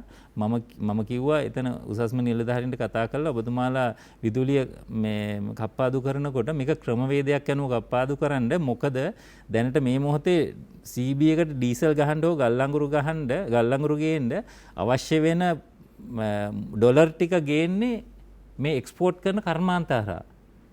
මොකද දැන් අරාබියෙන් ඒ කාන්තාවුන් ගේන සල්ලි ටික දැන් නැති කරලා තියෙන්නේ. එතකොට ටෙක්ස්ටයිල් ඉන්ඩස්ට්‍රි එකේ මොන දේ නිසාද මන්ද ඒ වෙන්නේ. එතකොට අපේ වගේ කර්මාන්ත ශාලා වලට කරන්ට් එක කැපුවොත් සාමාන්‍ය මිනිස්සුෙකුට කරන්ට් එක කැපුවොත් හරි ඒ මිනිස්සයා නිකන් ඉඳී. හැබැයි කර්මාන්තශාලාවල කරන්ට් එක කැපුවොත් ඊට පස්සේ ඊළඟ ඩීසල් ටික ගේන්න හරි මේ රටට සල්ලි නැති වුණා. CB එක ඩොලර් උත්පාදනය කරන්නේ නැහනේ. එතකොට CB එක දැනගත යුතුයි උසස් නිලධාරීන් දැනගත යුතුයි මේ වගේ කර්මාන්තශාලාවලට කරන්ට් නොකපා. ඒ කියන්නේ මම කියන්නේ මේ දවස පුරාම නෙමෙයි පැය 10ක් කපන්න. හැබැයි ඒගොල්ලන්ට අඩු ගානේ පැය 8ක් දුවන්න පුළුවන් තත්ත්වෙට මේ කරන්ට් කපන්න කියලා කර්මාන්තශාලාවලට. ඉතින් ඒක ඇත්තටම එතුමාලා පිළිගත්තා. ඊට පස්සේ කිව්වා GM මහත්තයාට කියන්නේ චේර්මන් මහත්තයාට කියන්නේ කියලා. ඉතින් ඒක ඒ උසස් නිලධාරීන්ගේ යුතුයකම සහ වගකීම. මේ කවුරුවක්වත් නිලධාරීන් තමුන්ගේ යුතුයකම සහ වගකීම ගැන පෙනී හිටින්නේ නැහැ. ඉතින් එහෙමනම් ඒ තත්ත්වයට යනකොට දැන් ලෝකෙ ජර්මනි වගේ රටක නම් කෙලින්ම ඒ මිනිස්සු ඒ තරාතිරමකට යනකොට ඒගොල්ලෝ ඒ වගකීම් බාර ගන්නවා. එහෙම නැත්නම් ඒගොල්ලෝ එතනින් දාලා ගෙදර යනවා. අපිත් මම හිතන්නේ ඉදිරියේ බාර ගන්න පුළුවන් මේ කට්ටියට මේ කොහොම වුණත්. හැබැයි ඔබතුමා කියන විදිහට මේ කර්මාන්ත ශේෂ්ත්‍රයත් කිසියම් ආකාරයක ගිලන් වෙලා තිබුණේ. ඒ අපි රෝහල් ගත කරා. දැන් හැබැයි මේ තත්ත්වය යටතේ රෝහල්ලිනුත් දැඩි සත්කාරයකට දාලා තියෙන කර්මාන්ත ටික. හැබැයි දැන් ඊළඟ මොහොතේ පුළුවන් ඊළඟ මාස දෙකේ පුළුවන් මේ කර්මාන්ත ටික මේ දැඩි සත්කාරයේ ඉන්න කර්මාන්ත ටික තවදුරටත් හුස්ම ගන්න නැතුව එයාලා මෙතනින්ම මිය දෙන්න අරිනවාද ඒ මත් නැත්නම් ආපහු දැඩි සත්කාරයකකින් වාට්ටුවකට දාලා එතනින් මේ එළියට නිදහස් කරලා කර්මාන්ත ටික දුවනවා. හැබැයි ඒකට මේ මහා ආර්ථිකය රටේ ජනතාව විසින් නඩත්තු කරන ඔවුන් සහභාගී වෙන ආර්ථිකයට සෙතක් වෙයි. ඔවුන්ට ප්‍රතිලාභ ගලයි. අපි දන්නවා සාමාන්‍යයෙන් සංවර්ධනයේ න්‍යායයන් අනුව මේ සංවර්ධනයේ කාටවත් මවන්න බෑ. විශේෂඥයන් විසින් සැලසුම් කරන්න බෑ. ඒක විස්තීර්ණ එහෙම එකක් කරන්න බෑ. ඒක තියෙන්නේ මේ රටක තියෙන ශක්තියෙන් ප්‍රජාවගේ ශක්තියෙන් හා එකතු කිරීමෙන්. ඒ වගේන අනන්ත දාර්ශනික වැකි තියෙනවා, කියමන් තියෙනවා. මේ සියල්ල පවතිද්දී ණය ගැනීම සඳහා තව තව උපදෙස් පතනවා. මේක අපේ ගැලවීමේ මගද කියලා අපි අලියලි හිතන්න ඕන. 066 22 83 66 69 සමහර විට ඔබට ටිකක් මේ ප්‍රශ්නේ දුර වෙන්න පුළුවන්. හැබැයි දුර වුණාට ඔබ ඉන්නේ මේ ප්‍රශ්නේ ඇතුලේ. මේ ප්‍රශ්නේ පීඩාව විතරයි ඔබට දැනෙන්නේ. ඊට හේතුව ඔබට දැනෙන්නේ නැති වෙන්න පුළුවන්. මේ ප්‍රශ්නේ විවිධ විදිහට කට්ටිය අර්ථකථනය කරනවා වෙන්න පුළුවන්. මේක එක්තරා විදිහක් වෙන්නත් පුළුවන්. කොහොම වුණත් ඔබට සිද්ධ වෙනවා මේ පවතින මොහොතේ අපි මුහුණ දෙමින් සිටින අර්බුදය නැත්නම් ඒ ගැටලුව කෙසේ හෝ निराකරණය කරගන්න. එහෙම නැත්නම් ඔබතුමාලා කියන ආකාරයට මින් මතුව උපදින අයට මේ රටේ අති විශාල ණය බරක් සහ නිසරු පොලවක් සහ මේ අනාගතයක් නෑ. ඇත්තටම අනිත් බොණ්ඩ වතුර ටිකක් මේ සියල්ල නැති වෙන්න පුළුවන්. ඒත් අපි නිකන් නිකමට හිතුවොත් අපි දැන් මේ ඉදිරි දින කිහිපේ අපේ ඉරණම කොහොමද තේන්දු වෙන්නේ කියලා. අපි දත් මදින තැන මූණ හොදන තැන ඉඳන් ඔළුවේ මේ ඇඟ ගල් වන හැම දෙයක්ම ගත්තොත් එහෙම මේක ගෙන්නුවේ නැත්නම් අපිට මොකද වෙන්නේ? ඒක දැනෙන්න ගන්නවා අපි මේ එක විදුලි බල්බ නිමා දමනකොට අපිට දැනෙනවා අපි අඳුරට යනවා කියලා. ඒ අපේ ජීවිතය ඇතුලේ තියෙන හැම දෙයක්ම එතකොටම තේරෙනවා අපි මේ පාවිච්චි කරන කිසි දෙයකින් රුපියලක්වත් ලංකාවේ ඉතිරි වෙන්නේ නැහැ කියලා. අපි දවසකට පාවිච්චි කරන බොහෝ පාරිභෝගික භාණ්ඩ අපි ඇසුරු කරන බොහොමයක් ගත්තාම රුපියලක්වත් අපිට ඉතිරි වෙනවද කියලා ඔබට හිතන්න පුළුවන්. ඔබ හිතමින් අභ්‍යාස කරමින් මනසට අභ්‍යාසයක් දෙමින් සම්බන්ධ වෙන්න. අපි කියලා යන දෙවෙනි විරාමයට දෙන්න අප සමග. ඔබ නැවත නිනාද සජීවී සංවාදයේ සමග 066 22 83 66 අපිට අපි යන්නේ තලවකලයට දයාරාව නගොඩ මහත්මයා ඉන්න අපිත් එක්ක වෙනදත් ඔබතුමන් අපිත් එක්ක සම්බන්ධ වෙනවා. මේ හයිබඩ ඔබතුමන්ට මේ සමාවෙන්න මොබයිල් සටහනේ මුල් කොටස බලන්න බැරි වුණා විදිහට බලයේ නැති නිසා. නමුත් මට ප්‍රශ්නේ තියෙන්නේ වසන්ත බණ්ඩාර මහත්තයන් අහන්න වසන්ත බණ්ඩාර මහත්තයෝ මට විශාල සැකයක් තියෙනවා. මේ ක්‍රියාත්මක වෙන්නේ MCC දිවිසුවේ යම් කොන්දේසි වලට අපි එකතු නොවිච්ච නිසා ඒ වගේ අපි පරිගැනීමක් වගේ දෙයක්ද ඊට අරගෙන තමයි මම ඔබතුමාගෙන් අහන්න කැමතියි දැන් මේ ඩොලර් ප්‍රශ්නය ගැන ඔබතුමා මම හිතන්නේ හොඳ විග්‍රහයක් කරා බංග්ලාදේශය ගැන ඒකට අපේ රටේ කරද්දිත් ඒ ටිකමයි බංග්ලාදේශ කරද්දිත් ඒ ටිකමයි ඒ වගේම දැනට අපි හඳුනාගෙන තියෙනවද අපිට ඉක්මනින්ම මේ ප්‍රශ්නේ ගොඩේීමට යම් කිසි තැනක් ඔන්න ප්‍රශ්න දෙක තමයි මට ඇත්තටම වසන්ත බණ්ඩාර මහත්තයා යොමු කරන්න ඕනේ තෙරුවන් සරණයි බොහොම ස්තුතියි හරිම පැහැදිලි වසන්ත බණ්ඩාර මහත්තයා ප්‍රශ්නේ පැහැදිලි වුණා උත්තර දෙන්න. ඔව් ඒ ප්‍රශ්නෙට අතරම දයාරාණ්ගුර මහත්තයාගේ ප්‍රශ්නෙට මේ කෙටි උත්තරයක් නැහැ. අපි මේ සංවාදයේ ඇතුලේ සමස්තයෙන් උත්තරයක් ලැබෙයි කියලා මම හිතන්නේ. මෙහෙමයි පළමුවෙන්ම මේ අර්බුදය කෙටි කාලීනව යම්කිසි බාහිර බලවේගයක් විසින් නිර්මාණය කරපු අර්බුදයකට වඩා මේ ආපු දීර්ඝ කාලීන 77න් පස්සේ අපි නිර්මාණය කරපු මොඩලේ ඇතුලේ මේ අර්බුදය කියලා අපි මහා අර්බුද රාශියක් ඇතුලේ අපි ආවා. බොහොම නින්දිත, අමන, දුෂ්ට, අසාධාරණ ක්‍රමවේදයක් පවත්වාගෙන ආවා අපි. පහුගිය අවුරුදු ගණනාවක් තිස්සේ. මා කලින් මෙතනදිම කියලා තියෙනවා මේ සුද්ධ මූල්‍ය වහල්භාවය. පවුල් ලක්ෂ 20ක ශ්‍රීරි මාංශ උරා කරනවා මේ සමාගම් 4-5ක්. මේ මිනිස්සු සදාකාලික වහල්ලුන්ට පුළුවන් මහා ආර්ථිකයක් නිර්මාණය කරන්න. බෑ. බංගලාදේශ අද උතන ඉන්නේ ඒ ප්‍රශ්නය වුන් විසඳුවා. ඒතර අපේ රටේ මම නිතර කියනවා මේක ජනාධිපතිටවත් 225ට පාර්ලිමේන්තුවේ රෙද්දක් හඳන් පාරේ යන්න බෑ මේ අසිෂ්ටත්වය. හැබැයි අපි ඒක දරාගෙන අපිට ගන්නන්නේ නැහැ. ඔය පොලිමේ ඉන්න පොලිමේ ආණ්ඩුවට බණින හැරි කෑ ගහන මහත්වරු කිසි කෙනෙකුට මේක ගන්නන්නේ නැහැ. මේ දුෂ්ට සිස්ටම් එකක් නඩත්තු කරගෙන ආවා. ඒකේ ප්‍රතිඵල දැන් මේ හදිසියෙම නෙමෙයි මේකේ අවසාන තර්කානුකූල ප්‍රතිපලයක් විදිහට මේ ඩොලර් පිච්චියට වැටුනම සොච්චම නැතුණාම ඉන්ධන ගන්න අර ඉන්ධන පොලිමෙන් ගෑස් පොලිමෙන් තමයි ඒක මතුවෙන්නේ. එහෙම නැත්නම් මීට වඩා තකතිරු ක්‍රමවේදයක් අපි දිගටම අරගෙන ආවා. මැද පෙරදිග රැකියාව වලට යවන මිනිස්සු ගැන අපිට කැක්කුමක් තියෙනවද? මලමිනි 300ක් අවුරුද්දකට එනවා. මේ මිනිස්සු යවනකොට අඩු තරමේ ගමගේ මැතුමා. එහෙම ගත්තොත් මේ රටේ මේ මිනිස්සු ලැජ්ජා වෙන්න ඕන සියලු දෙනා අපි සියලු දෙනා. ඉන්දියාවත් ඉන්දුනීසියාව වගේ රටක පවා ඒ තමන් යවන ගෘහ සේවිකාව හරි කම්කරුවා හරි අර්බුදයකදී එහෙදී ඔහුට නැවත ගෙදර එන්න ටිකට් එක තැන්පත් කරන්න ඕන ඒජන්සි කාර්යය. අවමේ මොකුත් බැරි නම් ගෙදර එන්න. අපේ රටේ ආණ්ඩුව වලට කොන්ද පරණ අඩු ගානේ එහෙම කොන්දේසියක්වත් දාන්න. හැබැයි අර ඩොලර් ටික ගන්නවා. මිලියන 7000ක්. එහෙම කකා බිබී ආවා. ඒ වගේ අපිට කිසි ලැජ්ජාවක් තිබුණේ නැහැ. හෘද සාක්ෂියේ ප්‍රශ්නයක් තිබුණේ නැහැ. මේ ගොන් ආර්ථික මොඩලේ ගොවියගේ බෙල්ල මිරිකලා රුපියල් 100ට හාල් කන්න ඕන කියලා කියනවා. හාල් මහ පොළොව හරලා ගන්න නැහැ නේ. ගොවිය හදන වී වලින්. ජනාධිපතිත් කිව්වලු බන්දර ගුණවර්ධන ඇමතියත් කිව්වලු 100ට අඩුවෙන් හාල් කන්න ඕන කියලා. දැන් කනවා 100ට අඩුවෙන්. දැන් දෙගුණයක් වෙලානේ. ඒ ගොන් තකතිරු ක්‍රමය ගොවියට සාධාරණ මිලක් ගෙවලා ඊට සරිලන ලෙස හාල් මිල නියම කරනවා. ඒකවත් කරගන්න බැරි ආණ්ඩුවකට මේ මහා අර්බුදයක් විසඳන්න පුළුවන්ද? වී ප්‍රශ්නය පාරිභෝගිකයන් නෙවෙයි පටන් ගන්න ඕන ගොවියගෙන් පටන් ගන්න ඕන කියලා.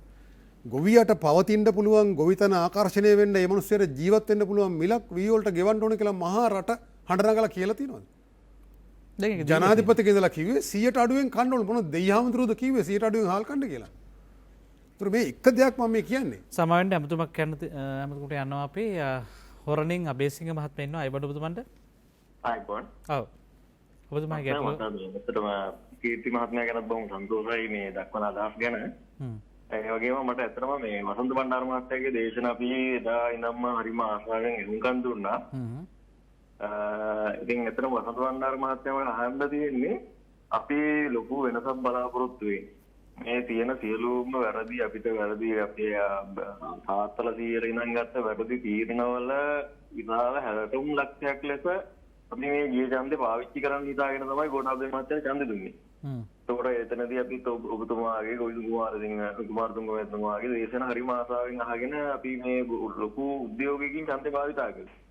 අපිට ඇත්තටම වසන්ත බණ්ඩාර මහත්තයා කොහෙද වැරදුනේ? මොකද්ද ගෝඨාභය රාජපක්ෂ චරිතේ නොකියූ කතාවක් තිබුණාද? නැත්නම් මේ පිටපතේ හැඟවුණු කොටසක් තිබුණාද? මොකද්ද මේ වෙච්ච විපර්යාසයක්? ඕ අපි එදා බලාපොරොත්තු ලීක්වාන් යූ ඒ වගේ දෙවන්ත චරිතය. බොහොම ස්තුතියි ඔබතුමන්ට 066 22 83 66 69 එන්න අපි බොහොම විවෘතව කතා කරමු. වසන්ත බණ්ඩාර මහත්මයා අපි පොඩි එතුමා කියන වේදනාව සිත් වේදනාව අප තුළත් තියෙනවනේ අවංකව කිව්වොත්. ඒ කියන්නේ අපි මේ රවටිලා මේක කරා කියන එක නෙවෙයි. එදා පැනනගලා තිබුණු තත්ත්වය මා අවංකව විශ්වාස කරනවා. ගෝඨාභය රාජපක්ෂ මහත්මයා බලයට ගෙනීම සඳහා අපි දරදී ඇද්දක දුක් මහන්සි වෙච්ච එක නිවැරදි කියලා. එදා සජිත් ප්‍රේමදාස මහත්තයා බලයට පත් වුණා නම් අද මීට වඩා නරක තත්ත්වයක් තියෙන කියන එක මම පුද්ගලිකව විශ්වාස කරනවා. මේ ඉස්ලාම් අන්තවාදී බලවේග බෙදුම්වාදී බලවේග හරි එතුමා කියනවා මේ ආණ්ඩුව මොකද්ද වඳකොත්තු කියලා මේ මුස්ලිම් ජනතාවට දෝෂාරෝපණය කරා. ඒ නිසා තමයි මැද පෙරදිගෙන් තෙල් හම්බෙන්නේ නැත්තේ. මං ආවනම් මට මැද පෙරදිගෙන් තෙල් හම්බෙනවා කියලා. ඔය එතුමා ආවනම් හදන්න තිබුණු ආණ්ඩුවේ හකීම්ලා රිචාඩ්ලා ඔය ඔක්කොම අන්තවාදී බලවේගයේ ඉන්නවා. එතකොට ඒ තෙල් හම්බෙනවා කියලා තමයි කියන්නේ. ඒතර බෙදුම්වාදී බලවේග සතුටු කරන සියල්ල කළා. එතකොට ඒක වළක්වන්න එදා තිබුණු එකම විකල්පය තමයි ගෝඨාභය රාජපක්ෂ. ඒ නිසා එදා තිබුණු තත්ත්වය යටතේ අපිට සිදු වුණා ඔහුට කිසිදු කොන්දේසියක් නැතුව චෙක්පත අස්සම් කරලා දෙන්න ගණන් දාන්න නැතුව ඔහු ආවේ එම සෞභාග්‍ය දැක්ම කියන්නේ නිකන් සංකල්පීය පත්‍රිකාවක්. නිශ්චිත කොන්දේසි සහිතව නෙවෙයි ඔහු බලයට ගෙන එන්නේ. ඒකට එතනින් පස්සේ මේ ජාතික බලවේගත් සෙසු බලවේගත් දේශපාලන පක්ෂත් දිගටම මේ සටන කළේ නැහැ. ඔහුට බාර දීලා බලා සිටීම එක වරදක්. දෙවෙනි වරද තමයි ඒක ඔහුත් කරපු වරදක් මහින්ද රාජපක්ෂත් කරපු වරදක්. මහින්ද රාජපක්ෂට 2015 බැහැලා යන්න සිද්ධ වෙන්නේ යුද්ධයෙන් පස්සේ. යුද්ධයෙන් පස්සේ මහා බල සම්පන්න කීර්තිපත් නායකයා මහා ජනතාව අපච්චි කියලා ඔහුව වැළඳගත්තා. හැබැයි යුද්ධයෙන් පස්සේ ඔහුගේ සහෝදරයා එතකොට පිටිපස්සෙන් හිටියේ. යුද්ධයෙන් පස්සේ ආර්ථික සංවර්ධන කටයුතු ලෙස මේක අතට ගන්නවා. ඊට පෙර පිටිපස්සෙන් ඉඳලා මේ ආර්ථිකයේ මෙහෙයුවා. යුද්ධයෙන් පස්සේ ඒ උතුරේ ජනතාවයි දකුණයි අතර ඒ පාලම මානසික පාලම ඉදි කරන්න ඉඩ දුන්නේ නැහැ. ඔහු කොන්ක්‍රීට් පාලම් හදලා ඒකෙන් කොමිස් ගහන වැඩ තමයි යෝජනා කරේ. අවසානයේ මහින්ද රාජපක්ෂ ජනාධිපති වුණාට බොහෝ තීරණ ගත්තේ ඔහුගේ සහෝදරයා.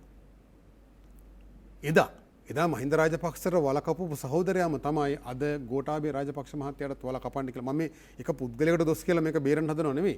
ඒකෙන් මහින්ද රාජපක්ෂගේ වගකීමත් ගෝඨාභය රාජපක්ෂ මහත්තයාගේ වගකීමත් අපේ වගකීමත් නිදහස් වෙන්නේ නැහැ. නමුත් අදත් මේ කැලේ අරයන වැඩේට මේ පක්ෂ ඇතුලේ අර්බුද නිර්මාණය කරන්න හේතු වෙච්ච පුද්ගල චරිතයක් තියෙනවා.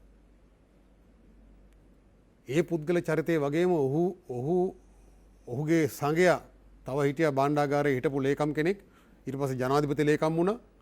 මේ ඔක්කොම මේ ආර්ථිකයේ මෙතනට ගෙනලා මේ වටන තැනට ගේන්න වැඩිම දායකත්වයේ සපයපු කෙනා. දැන් බොහෝ පාර්ශ්ව කියනවා දැන් බංගලාදේශ වගේ රටක් මිලියන 45000ක සංචිත තියෙනකොට අපිට පිච්චේ නැති වෙන්නේ ඔය හිටපු මහා භාණ්ඩාගාර හිටපු ලේකම්ලා ජනාධිපති ලේකම්ලා ගෙනාපු තැන ඔවුන්ගේ උපදෙස් අරගෙන දැන් මේ ආණ්ඩුව ඇතුලේ තියෙන බොහෝ අර්බුද නිර්මාණය වීම සඳහා මෙමට චරිත බලපෑව කියලා ඔබතුමා දිගින් දිගටම චෝදනා කරනවා. නමුත් අපිට දැන් මේ රට මෙතන ඉඳන් එහාට ආර්ථිකව නගා සිටවන්න දැන් එතුමා කියනවා විශේෂයෙන් අපි ඔබතුමාලා සමහරට චෝදනා කරන බැසිල් රාජපක්ෂ මහත්මයා කියනවා දැන් සහන දෙනවා කියලා. දැන් මේ වසන්ත සමයේ අවුරුදු සමයේ සහන දෙනවා ජනතාවට. මම බොහොම සැහැල්ලුවෙන් කියනවා ඇයි අපිට විශ්වාසය තවන්න බැරි එහෙම කොහොමද කරන්න පුළුවන් කියලා. අපිට බැරිද එහෙම කරන්න? ගෞරවමත්තුමා සැබෑ ලෙසම ජනතාවට සහන දෙන්න නම් නිෂ්පාදන පද්ධතිය වර්ධනය වෙන්න ඕන. ගොවියට සහන දෙන්න නම් ගොවියාගේ නිෂ්පාදනයට සාධාරණ මිලක් ලැබෙන්න ඕන. කර්මාන්තකරුවාට සහන දෙන්න නම් කර්මාන්තකරුවන්ට සාධාරණ වෙළඳපොළක් ඇති වෙන්න ඕන. ඒවා කිසිවක් නොකර සහන දෙනවා කියනවා නම් දෙන්නේ කොහොමද දන්නවද? ඔය මොනවා හරි ආනයනික ද්‍රව්‍යයකට දෙන බද්දක් අඩු කරනවා. දැන් මේ ආණ්ඩුව ආපු ගමන් කරපු ගොන් තකතිරු ඔය අර මහ කියන නිලධාරියාගේ උපදෙස් පරිදි පොඩ්ඩක් හිතලා බලන්න බිලියන 500ක් අහිමි කරගත්තා. බදු සහනයක් දුන්නා මේ මහා සමාගම් වලට 7-5ක්වත් මහජනයට වාසියක් උනේ නැහැ. ඒ සමාගම් ඒවා සාක්කු දාගත්තා. ඒතර දැන් මෙයා ඔය කියන ඔය මේ ඇලඩින්ගේ පහන අතේ තියෙනවා කියලා කියන පුද්ගලයා දෙනවා කියන සහන මොනවද සහන? ඔය කියන සීනි ආනයනය කරන කාට දුන්න රුපියල් දල වශයෙන් රුපියල් මිලියන 30000ක බදු සහනයක්. ඒක ඔහු සාක්කුවේ දාගත්තා මහජනයට ලැබුණේ නැහැ. පොල් තෙල් එහෙමයි. එතකොට ඒ වගේ දැන් මේ කරන්න හදන්නේ සහනයක් දෙනවා නම් නිෂ්පාදන පද්ධතිය වර්ධනයක් නැතුව සහනයක් දෙනවා නම් දෙන්න පුළුවන් වෙන්නේ ආනයනික ද්‍රව්‍යයකට දෙන අය කරන බද්ද අඩු කරලා. එතකොට ජාවාරම්කාරයා රුපියල් 15ක් සාක්කුවේ දාගෙන මහජනයට 10ක් දෙයි. ආණ්ඩුවට 25ක් අහිමි වෙනවා. තවත් අර්බුදය වර්ධනය වෙන සෙල්ලමක් තමයි ඔය සහන දෙනවා කියලා කරන්න හදන්නේ. හරි. ඊළඟ වටේදී කතා කරමු. ඔබතුමාගෙන් දයා රාවණගොඩ මහත්තයා විමසු ප්‍රශ්නයක කොටසක් තියෙනවා. මේ මොහොතේ අපි මේකෙන් ගැලවෙන්න මොකද කරන්න ඕනේ කියන කාරණේ අතිශය වැදගත් වෙයි. එහෙම නැත්නම් අපිට මේ අපි අර්බුදේ කතා කළා පමණක් වෙනවා. දැන් අපි ඉංජිනේරු අපේ කීර්ති වික්‍රමරත්න මහත්මයා දැන් එකක් තමයි දැන් මේ මොහොතේ පොලිමක් හැදිලා තියෙනවා. අපිට එකක් තමයි ඉතිහාසයේ අපි අපේ ජාතික විදුලි බල පද්ධතිය මේ පද්ධතිය හැදුවේ නැති ගැටලුව හේතු කොටගෙන තමයි මේවා ඇවිල්ලා තියෙන කියලා ඔබතුමාලා කියනවා. හරි. අපි ඒක තාර්කිකව පිළිගන්න පුළුවන්. දැන් එතකොට දැන් මේ ප්‍රශ්නයෙන් ගොඩේම සඳහා ඔබතුමාට මොනවද තියෙන විකල්ප යෝජනා? දැන් අපි බොහෝ විට අපි අහන්නේ ණය ගන්න කොහොමද කියලානේ. අපි අහන්නේ ඒක නෙවෙයි. මේ වැටුණු මේ ඔබතුමා කිව්ව කර්මාන්ත පද්ධතිය ඒ ආශ්‍රිතව තියෙන අමුද්‍රව්‍ය නිෂ්පාදනය ඒක ආපහු මේ විදේශගත කිරීම මුදල් ගෙන්වා ගැනීම විතරක් නෙවෙයි ඊට පසුව මිනිස්සුන්ට මේ බොහොම පහසුවෙන් ජීවත් වෙන්න පුළුවන් තැනක් හදින තැනට මේක පරිවර්තනය කරන්නේ කොහොමද ඔය කියන බලශක්ති කතාව ඇතුලේ බලශක්ති කතාව ඇතුලේ වගේම කර්මාන්ත කතාව ඇතුළෙත් ඒකට විසඳුම් තියෙනවා. බලශක්ති කතාව ඇතුළේ තියෙන්නේ අපේ තියෙන වියදම් අඩු කර ගැනීම. ඒ කියන්නේ ඕනෑම දෙයක වියදම් අඩු කරලා ආදායම් වැඩි කරගත්තාමනේ අපිට හොඳ වෙන්න පුළුවන්.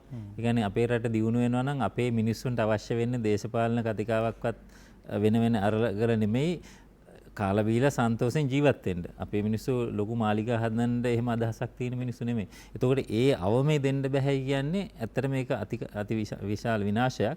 හැබැයි ඒක කරන්න නම් එකක් අනවශ්‍ය වියදම් ටික අඩු කර ගන්න ඕනේ.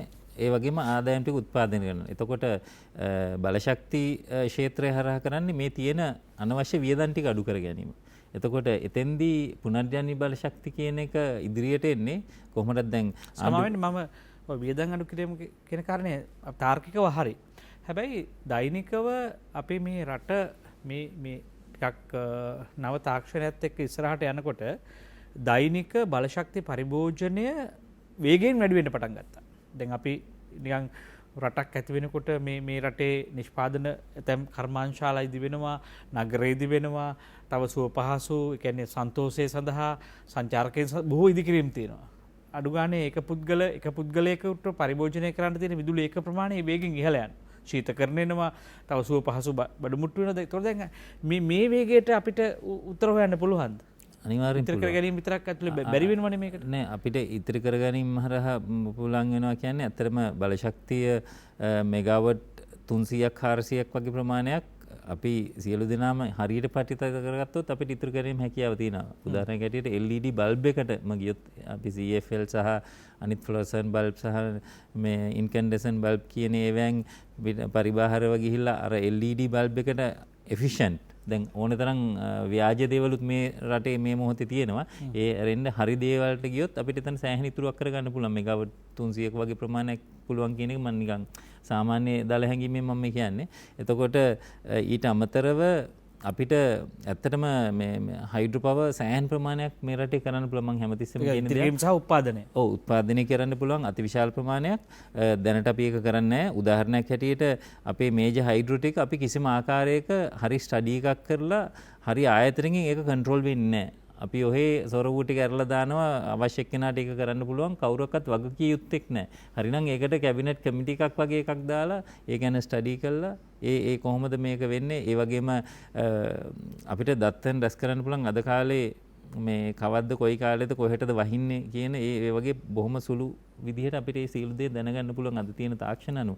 එතකොට අපි ඒ දත්තයන් රැස් කරලා ඉවර වෙලා මේ කොයි පැත්තටද වහින්නේ ඒ අනුව අපි ඒ සොරව කොයිලාට දරින්නේ ඒ වගේම කොච්චර වහිනවද එහෙනම් අපි පරිස්සමෙන් කොහොමද ඒ වෙනුවට ඩීසල් අත්‍යවශ්‍ය නම් කොහොමද ඒක මෙයා කරන්නේ ඒ වගේම අනිකුත් කියන්නේ අපි මම හැමතිස්සම කියන දේ තමයි අපේ මිනි හයිඩ්‍රෝ තව මෙගාවට් 300ක් ලේසියෙන් තියෙනවා දැනට ඇප්‍රූවල්ස් නොදෙන නිසා නොවන දේවල්. ඒවා අපිට කෙලින්ම දෙන්න පුළුවන්. ඒක මේ නීතිමය ප්‍රශ්න වගේ දේවල් කියලා ඉවරලා ඒක මගේ හැරෙනවා. ඉතින් මේ නීතිමය ගැටලුව විසඳුවොත් ඒක සුමානෙන් දවසින් දෙකකින් කරන්න පුළුවන් වැඩක් මම මේ කියන්නේ. ඒක ඉතින් රජයක් විසින් ඒක කර යුතුයි. මොකද මේ රටේ මෙච්චර ධන ගහගෙන ඉන්නවා නම් මේ මිනිසුන්ට කන්න බොන්න නැත්තම් අපිට ඒ වගේ දෙයක් කරන්න පුළුවන්කමක් තියෙනවනේ. මේ ඇක්ට් එකක් ගැන කතා කරලා වැඩක් නැහැ. ඒක CB ඇක්ට් එකද අපේ සුනිත් බලශක්ති අධිකාරියද සුපර්සීඩ් කරන්න කියන එක ඒක බොහොම මේ ප්‍රාථමික ප්‍රශ්නයක්. ඒක ඒ ප්‍රශ්නේ තියෙනවනේ ඒක විසඳන්න ඕනේ. ඉතින් ඒක කරන්න පුළුවන්. ඒක උදාහරණයකට. ඒ වගේම තමයි ඔය ගොඩාක් ලෝහෙඩ් ඉගෙන අර ගොඩාක් හයි හෙඩ් කියන දැන්ට පාවිච්චි කරපුවා නෙමෙයි ලෝහෙඩ් කැනල්ස් වල ලෝකේ ඕනතරම් තාක්ෂණ තියෙනවා. ඒවා අපිට මේ පුළුවන් කියන්නේ මම කියන්නේ මේක පිටරටට දෙන්න නැතුව අපේ රටවල ඒ සියලු දේ කරන්න පුළුවන්. ඒ අවශ්‍ය තාක්ෂණය තියෙනවා, දැනුම තියෙනවා. ඒකට සාධාරණ මිලක් ගෙවුවොත් ඇත්තටම මේ මිල සූත්‍රයක් දීලා සාධාරණ මිලක් ගෙවුවොත් අපි දැන් මේ වෙලාවේ හොඳම වෙලාව මොකද අපි කියන රුපියල් 60ක් 70ක් යනවා කියලා කිලෝවැට් යුනිට් එකකට මේ නයිට් පීක් එකට මේ ඩීසල් වලට. එතකොට අපිට අරකට රුපියල් 15ක් දුන්නොත් අද මේ මොහොත වෙනකොට ඕනතරම් මේ ශ්‍රී ලාංකිකයෝ ඉන්නවා කරන්න ඒ මිනි හයිඩ්‍රෝ. ඉතින් ඒ ටික කරන්න පුළුවන්. ඊට පස්සේ ලෝ හෙඩ් මිනි හයිඩ්‍රෝ කරන්නත් පුළුවන්. ඉතින් ඒවයි මෙගාවට් 700ක් ඉතාමත්ම පහසුවෙන් කරන්න පුළුවන්. ඉතා කෙටි කාලයක් යොද. ඒක මම වකීමක් හැදුව කියන්නේ. මොකද ඔය මේ 70 කතන්දරේ කියනකොට ඒකට සෑහෙන කන්ට්‍රිබියුෂන් එක මමත් කරා. එතකොට ඊළඟ කතන්දරේ තමයි අපි මේ වසන්ත බණ්ඩාර මැතිතුමා කීප සැරයක් කියපු මට සම්බන්ධ යම් දෙයක් තියෙනවා. ඒ මොකද්ද ග්‍රැෆයිට්. ලෝකේ තියෙන හොඳම ග්‍රැෆයිට් අපි ගාව තියෙනවා. ඒ වගේම ලෝකේ මේ වෙනකොට ගිගා ෆැක්ටරිස් 100 ගාණක් බිහි වෙමින් තියෙනවා. අපි ඒ සියලු ඒ බැටරි හරහා කරන්නේ මම දැන් කතා කරේ ගිගා ෆැක්ටරිස් කිව්වේ මේ EV ඒ කියන්නේ ඉලෙක්ට්‍රික් වෙහිකල්ස් වලට යන්නේවා. හැබැයි ඒ වගේම තමයි බලශක්ති පද්ධතියන් වලට අවශ්‍ය වෙන පුනර්ජනනීය බලශක්ති උදාහරණයකට සෝලා දවල් දවසේ යන ටික මේ සංරක්ෂණය කළ රැට දීමේ හැකියාව ඒවට අවශ්‍ය වෙන්නේ ඉතාමත්ම අර වගේ කොම්ප්ලිකේටඩ් නැති බැටරියක්. ඒවා බැටරි නිෂ්පාදනය කරලා අපේ මේ අය ඇත්තටම අවුරුද්දෙන් ගෙවලා ඉවර කරන්න පුළුවන්. ඒ හැකියාව තියෙනවා. මොකද ලෝකේ හැමතැනම යන්නේ මේ අවස්ථාවේදී බැටරි තාක්ෂණයට. ඒතකොට බැටරි තාක්ෂණය උපරිමයෙන්ම ලංකාවේ කරන්න පුළුවන්. ඒකට රජය නොකරන්නේ. දැන් ඔබතුමා දැන් බොහෝ දෙනෙක් අපි කියනවනේ මේක කතා කරගෙන ඉන්නවා වැඩේ කරන්නේ නැහැ කියලා. දැන් ඔබතුමාට මම චෝදනාවක් කරොත් ඇයි ඔබතුමා මේක නොකරන්නේ? නෑ ඇත්තටම මේ ඒකට අපි මේ දැන් මම තනි පුද්ගලෙක් හැටියට නෙමෙයි ඇත්තටම මම තනි පුද්ගලෙක් හැටියට මට කිරීමේ යම් හැකියාවල් තිබුණා. හැබැයි යම් දේශපාලනඥයන්ගේ මැදිහත් වීම නිසා මගේ අතේ තිබිච්ච සල්ලි ටික වියදම් වුණා.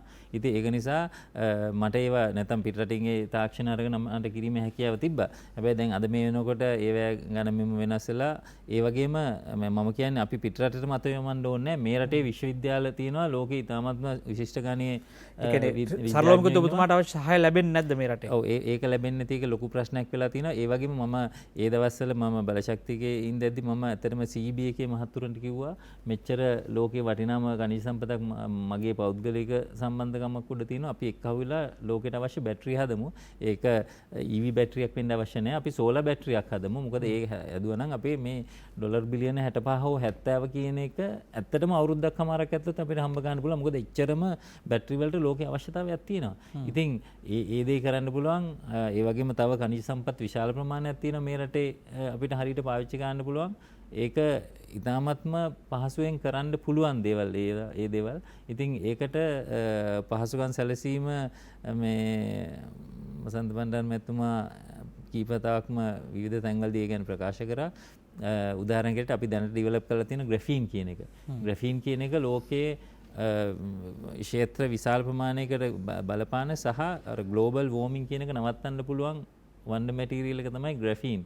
ඒ හරහා අපිට පුළුවන් වෙනවා ඉතාමත්ම අධික කැපැසිටි එකක් තියෙන බැටරි හදන්න. දැන් අපි මේ මොහොත වෙනකොට අපි සුපර් ලුබ්‍රිකන්ට් කියලා එකක් හදලා තිනවා, සුපර් පේන්ට්ස් කියලා හදලා තියෙනවා, වෝටර් රිපලන්ට් පේන්ට්ස් කියලා හදලා තියෙනවා. ඒ වගේ අපි යම් නිෂ්පාදන ප්‍රමාණය මේ මොහොතේ ග්‍රැෆයිට් වලින් කරගෙන යනවා. ඉතින් ඒ දේවල් කිරීමේ හැකියාව තියෙන සුවිශේෂී මැටීරියල් එකක් තමයි තියෙන්නේ. අපිට යම් සහයෝගයක් දෙනවා නම් අපිට පුළුවන් ලෝකේ ලොකුම ග්‍රැෆීන් ප්‍රොඩියුසර් වෙන්න. ඒ වීමේ හැකියාව තියෙනවා. ඒ කැපැසිටි එක අපිට තියෙනවා. ඉතින් එහෙම වුණොත් මේ අපි මේ ඩොලර් බිලියන 70 කියන එක අවුරුදු 3කින් අපිට මේ සියලු දේ ගෙවලා ඉවර ගන්න පුළුවන්. කර්මාන්ත ගොඩක් නැතුව. මොකද මම කියන්න හේතුව තමයි මේ රටේ දැන් අපි ප්‍රධාන කර්මාන්තයක් කියලා කියන ඇඟලුම් කර්මාන්තය කියන එක අපි ලොකුවට හිතුවට ඒක මිලියන 1.3ක් සේවකයෝ වැඩ කරනවා. මම මේ පහුගිය දවස්වල ගණන් හදලා බැලුවා. එතකොට මිලියන 1.3ක් කියන්නේ අඩු ගානේ වාහන 49000ක් විතර දවසට දුවන්න ඕනේ මේ මිනිස්සු ටික එහෙම ට්‍රාන්ස්පෝර්ට් කරන්න. එතකොට ඒ ටික ගණන් හදලා බැලුවාම දැන් තියෙන ඩීසලුත් එක්ක ඩොලර් මිලියන 800ක් විතර යනවා ඒ මිනිස්සු ටික එහෙ මෙහෙ ගෙනියන්න විතර වාර්ෂිකව. එතකොට ඒ ඩොලර් බිලියන 5ක හෝ 6ක හෝ 7ක ඒ ටෙක්ස්ටයිල් ඉන්ඩස්ට්‍රි එකේ ඉම්පෝර්ට් කරන මැටීරියල්ස් ඊට පස්සේ බ්ලීච් කරන ඒවා අරවා මේ ඔක්කොම මෙයා වුණාට පස්සේ අවසාන වශයෙන් බැලුවාම ඩොලර් මිලියන 500 ඒකේ සුද්ධ ලාභය තියෙනවා. එතකොට අර ඩොලර් මිලියන වෙන මොකුත් නැතුව ඒ ඩොලර් මිලියන 800 ගත්තාම මේ ට්‍රාන්ස්පෝර්ට් එකට අවශ්‍ය වෙන ඩීසල් ටික ගන්න අපි ඩොලර් මිලියන 300ක් විතර ලොස් කරගෙන ඔහොම කර්මාන්ත තමයි තියෙන්නේ. එතකොට ඒ ඩොලර් මිලියන 1.3ක් ජනතාව කියන්නේ වැඩ කරන ජනතාව කියන්නේ අපිට මිලියන 6ක් විතර නම් එන්නේ. එතකොට අපිට ඇත්තටම ඊට පස්සේ රජයේ සේවකයෙක් මිලියන 1.8කට කිට්ටු වෙන්න ඉන්නවා නම් අපිට මිනිහෙක් නැහැ වැඩ කරගන්න. ඒ කියන්නේ රටට පළදායි වැඩක් කරන්න මිනිස්සෙක් නැහැ. අපේ කර්මාන්තශාල වලට අපිට මිනිස්සු නැහැ ඇත්තටම ෂිෆ්ට් 2-3 කරන්න. ඉතින් ඒ වගේ මේ රජයක් විසින් මේ රජයේ නිලධාරීන් විසින් දේශපාලනඥයන් විසින් කර යුතු විශාල කාර්යභාරයක් තියෙනවා. නැතු මේ එක්කෙනෙක් රජයට හැම යාව පහුදයට පන්නලා ඉවරලා මම එන්නම් මම ඊට පස්සේ සැප විඳින්නම් ඒක මිනිස්සුන්ට අවශ්‍ය නැහැ. ඒක මේ රටේ ඉන්න මම හිතන්නේ කිසිම ඡන්දදායකයෙකුට කිසිම මිනිස්සුෙකුට අවශ්‍යයි කියලා. ඒගොල්ලන්ට ඕනේ මේ රට ආර්ථිකව සමෘද්ධිමත් කරන්න. නැතු මේ රටේ කෑල්ලක් ඉක්මනලා මාසයක් ජීවත් වෙන්න නෙමෙයි. ඉතින් ඒක නිසා මේ එතනින් දැන් අපි ගොඩ එන්න ඕනේ. අපි විසඳුම් ටික කල්පනා කරගන්න ඕනේ. ඒ ගැන කතා කරන්න ඕනේ කියන එක තමයි මගේ අදහස. ඔය දැන් පැහැදිලි දැන් ඔබතුමා කියන කාරණේ අනුව දැන් මට දැන් ගැටලුවක් නැහැ. දැන් ප්‍රශ්නේ වගේම උත්තරයකුත් ඔබතුමා කියනවනේ. දැන් ඒ උත්තරේ අපිට වගකීමෙන් ඔබතුමාට කියන්න පුළුවන් නම් අපිට ඒක බයනතු රටට කියන්න පුළුවන්. මෙන්න අපිට ගෙවන්න තියෙන විදේශීය ණය ප්‍රමාණය මෙන්න ඒක අපිට මෙච්චර කාලෙකින් හම්බ කරන්න පුළුවන් මෙන්න මේ වගේ දේවල් කරලා. ඉතින් වාසනාවකට හෝ අවසනාවකට ඔබතුමාලා නැහැ මේ රටේ ආර්ථිකය සම්බන්ධව උපදෙස් දෙන කමිටු වල හරි ඒවා අපි දන්නේ නැහැ ඇයි එහෙම කියලා. අපිට දැනෙන්නේ දැන් මේ කියන කාරණා ඇත්තනම් මේක පරිසරයටත් සම්බන්ධයි ආර්ථිකයටත් සම්බන්ධයි. එහෙම හාස්කමක් කරන්න පුළුවන්ද කියලා අපිට සැකයක් තියෙනවා. අපි බලමු ඒවා ඔබතුමාලා කියන තර්ක අනුව අපිට පිළිගන්න පුළුවන් ඉදිරියට. ප්‍රශ්නේ තියෙන්නේ දැන් මේ අපි මේ දැන් මේ ප්‍රශ්නය අනුව තවදුරටත් අපිට ඔය වැඩක් නැහැ. ඔය කියන කතා අපිට වැඩක් නැහැ. අපිට තියෙන්නේ දැන් අද පැය 5යි කැපෙන්නේ. තව ඊළඟ සතියේ ඉඳන් පැය 10ක් කැපෙනවා.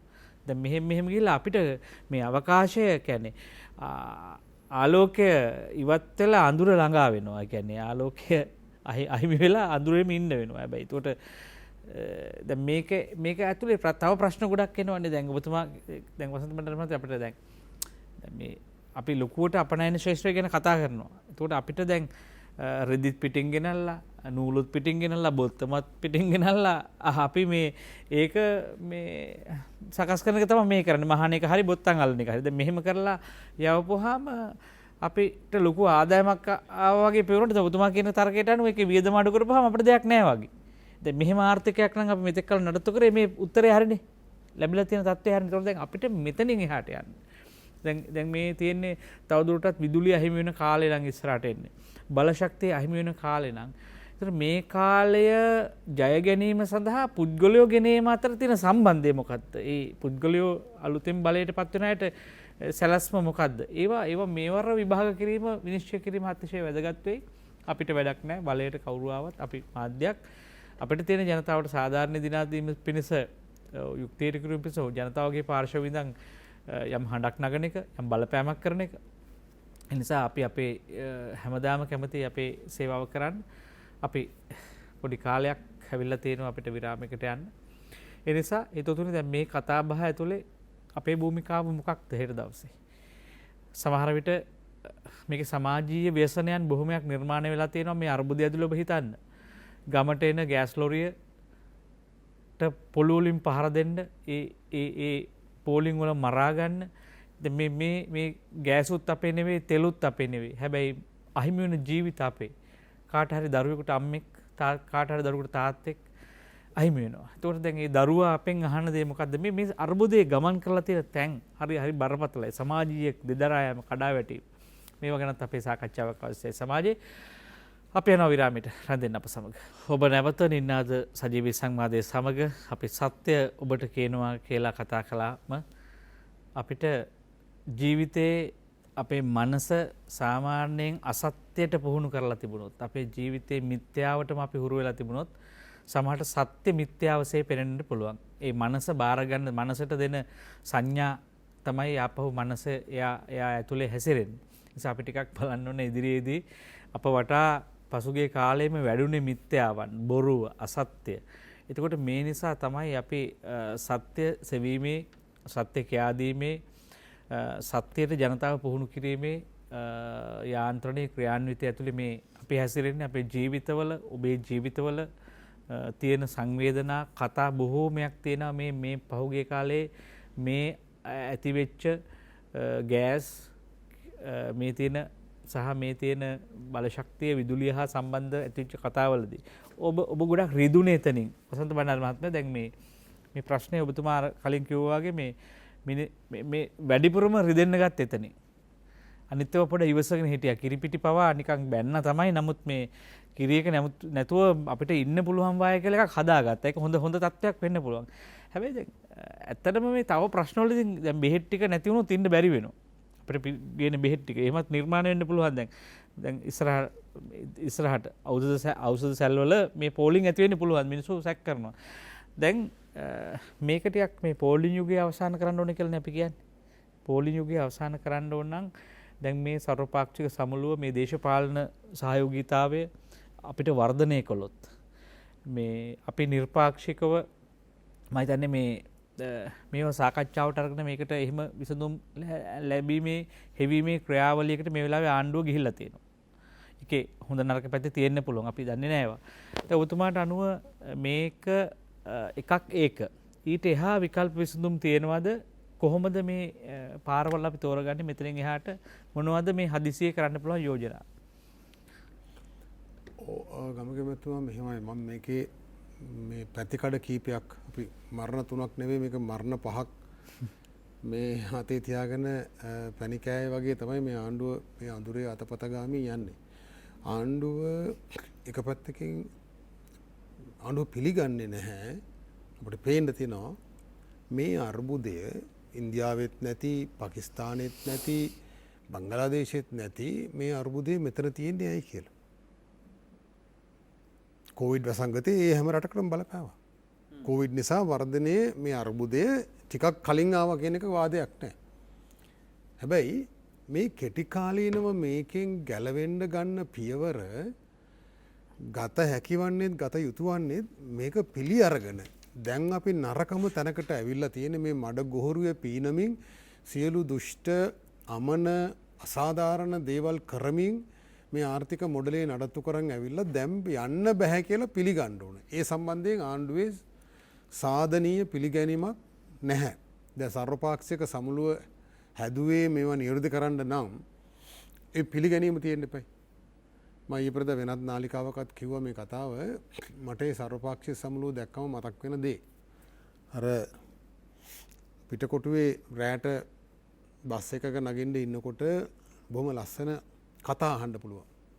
මේ පොලිමේ හරි වාඩිලා ඉනකොට පිටිපස්සේ ඉඳන් ඔය යාචක මහත්තුරු හවසට එකතු වෙලා සංවාද කරනවා. එතකොට බොහොම අත්දැකීම් තියෙන යාචක මහත්තුරු අත්දැකීම් අඩු යාචකයන්ට මහත්තුරුන්ට කියලා දෙනවා. උඹ ඒ කරන වැඩේ වැරදි, ඔහොම නෙවෙයි, ඕක කරන්න ඕනේ. ඒ මිනිස්සුන්ව ගුණාට අඳින විදිය හරි ඒවා කරන විදිය ගැන කියලා දෙනවා. එතකොට මට මතක් වුණේ මේ රනිල් වික්‍රමසිංහ මහත්මයා ගෝඨාභය රාජපක්ෂ මහත්තයාට උපදෙස් දෙනකොට මට මතක් වුණේ එවැනි සංවාදයක්. දැන් මේ රටේ ගමගේ මැතිතුමා 16 වතාවක් IMF එකෙන් උපදෙස් අරන් තියෙනවා, ආධාර අරන් තියෙනවා. දැන් කරලා තියෙන හරිය පේනවනේ. ඒ උපදෙස් අරගෙන ඔය කියන මහා විද්වතුන්ගෙත් උපදෙස් අරගෙන තමයි බංගලාදේශයේ අරම ඉන්නකොට අපි හිඟානු ටිකක් වගේ මේ පතුලට වැටලා ඉන්නේ.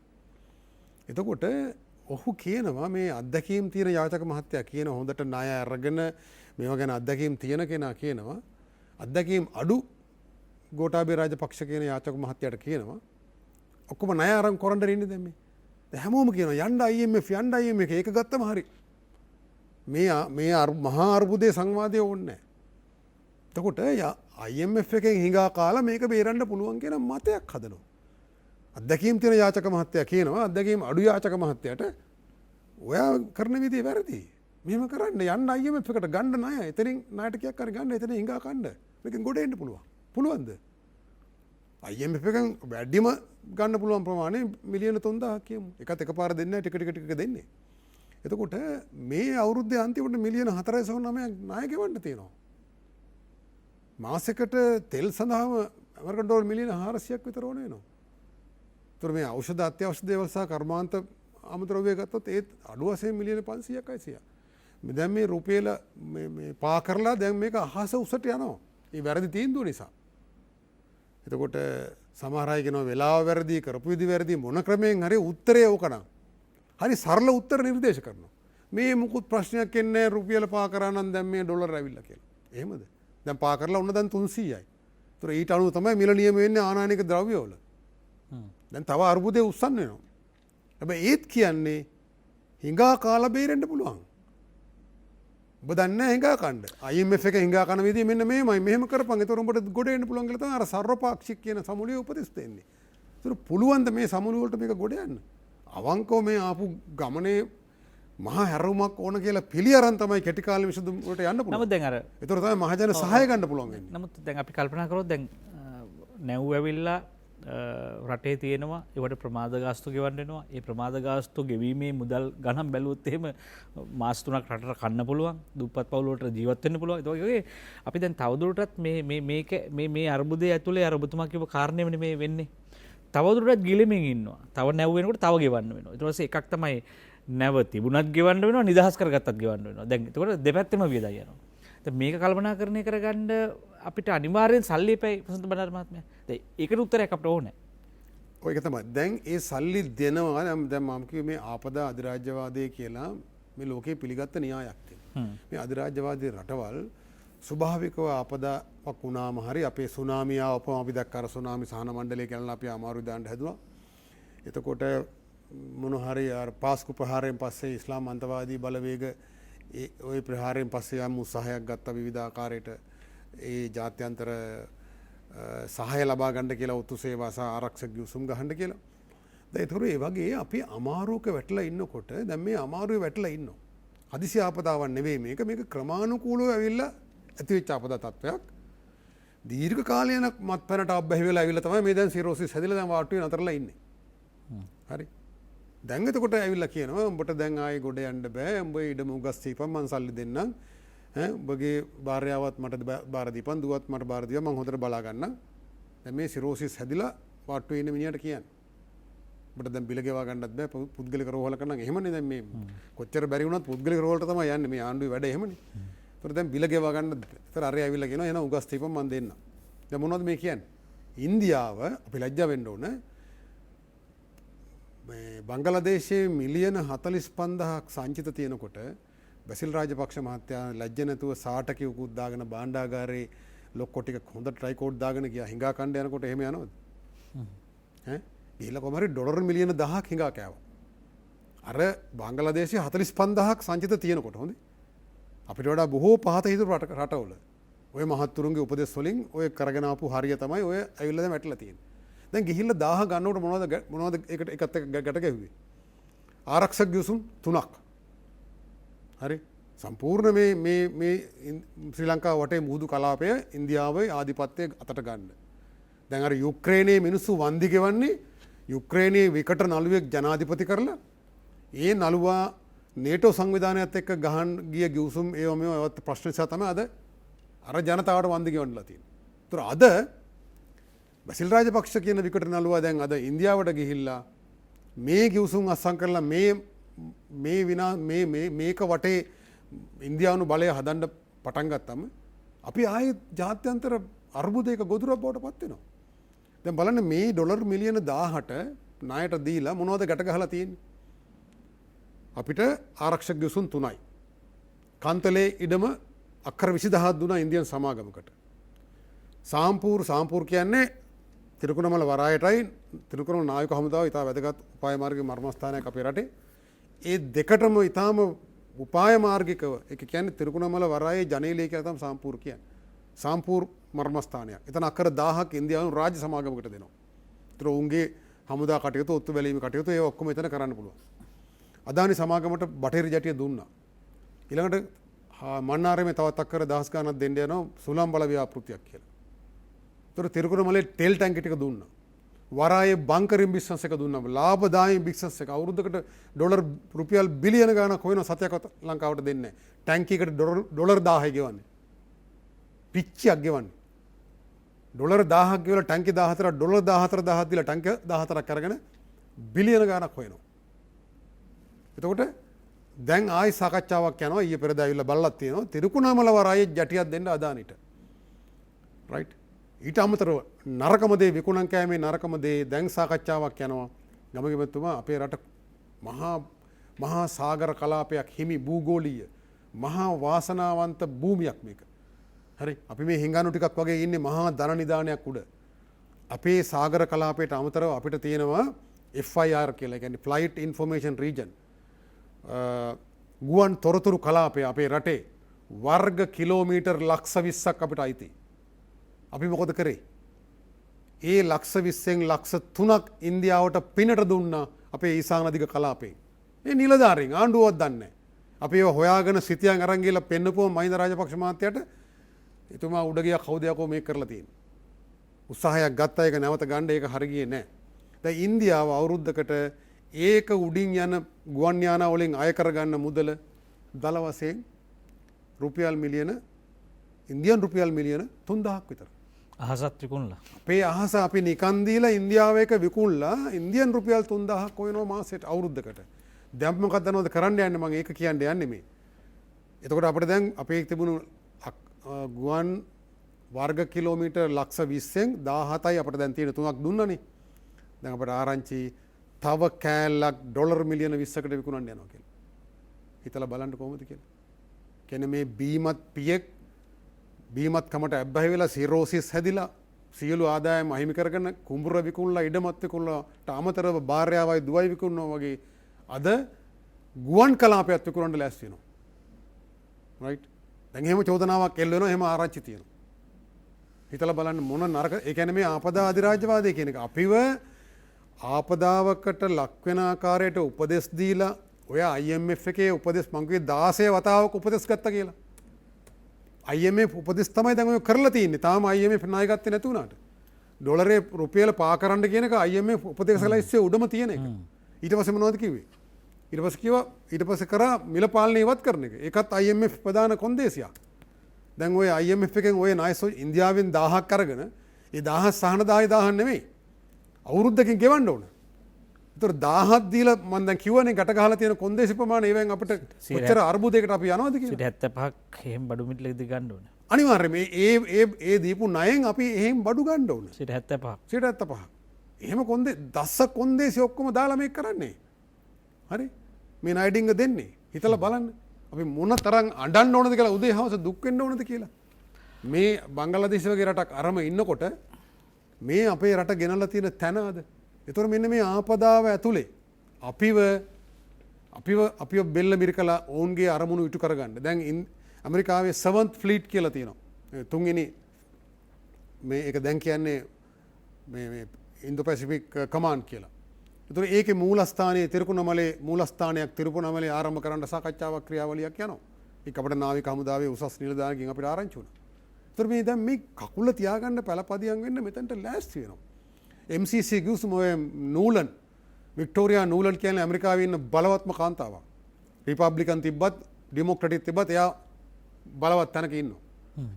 එයා කියනවා එයා තමයි යුක්‍රේනයේ ඔය දැන් ඉන්න විකට නළුවා ගේන්න කුමන්ත්‍රණය කරේ එයා කියලා.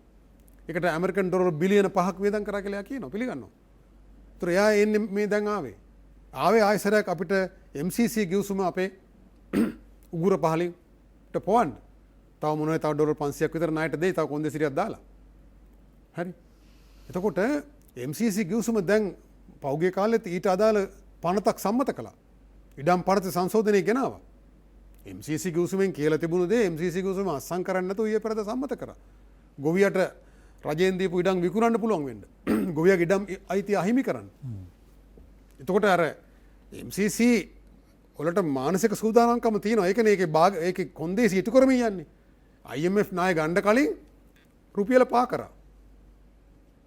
ඒ කියන්නේ නටපන් කියන්න කලින් නටලා පෙන්නනවා.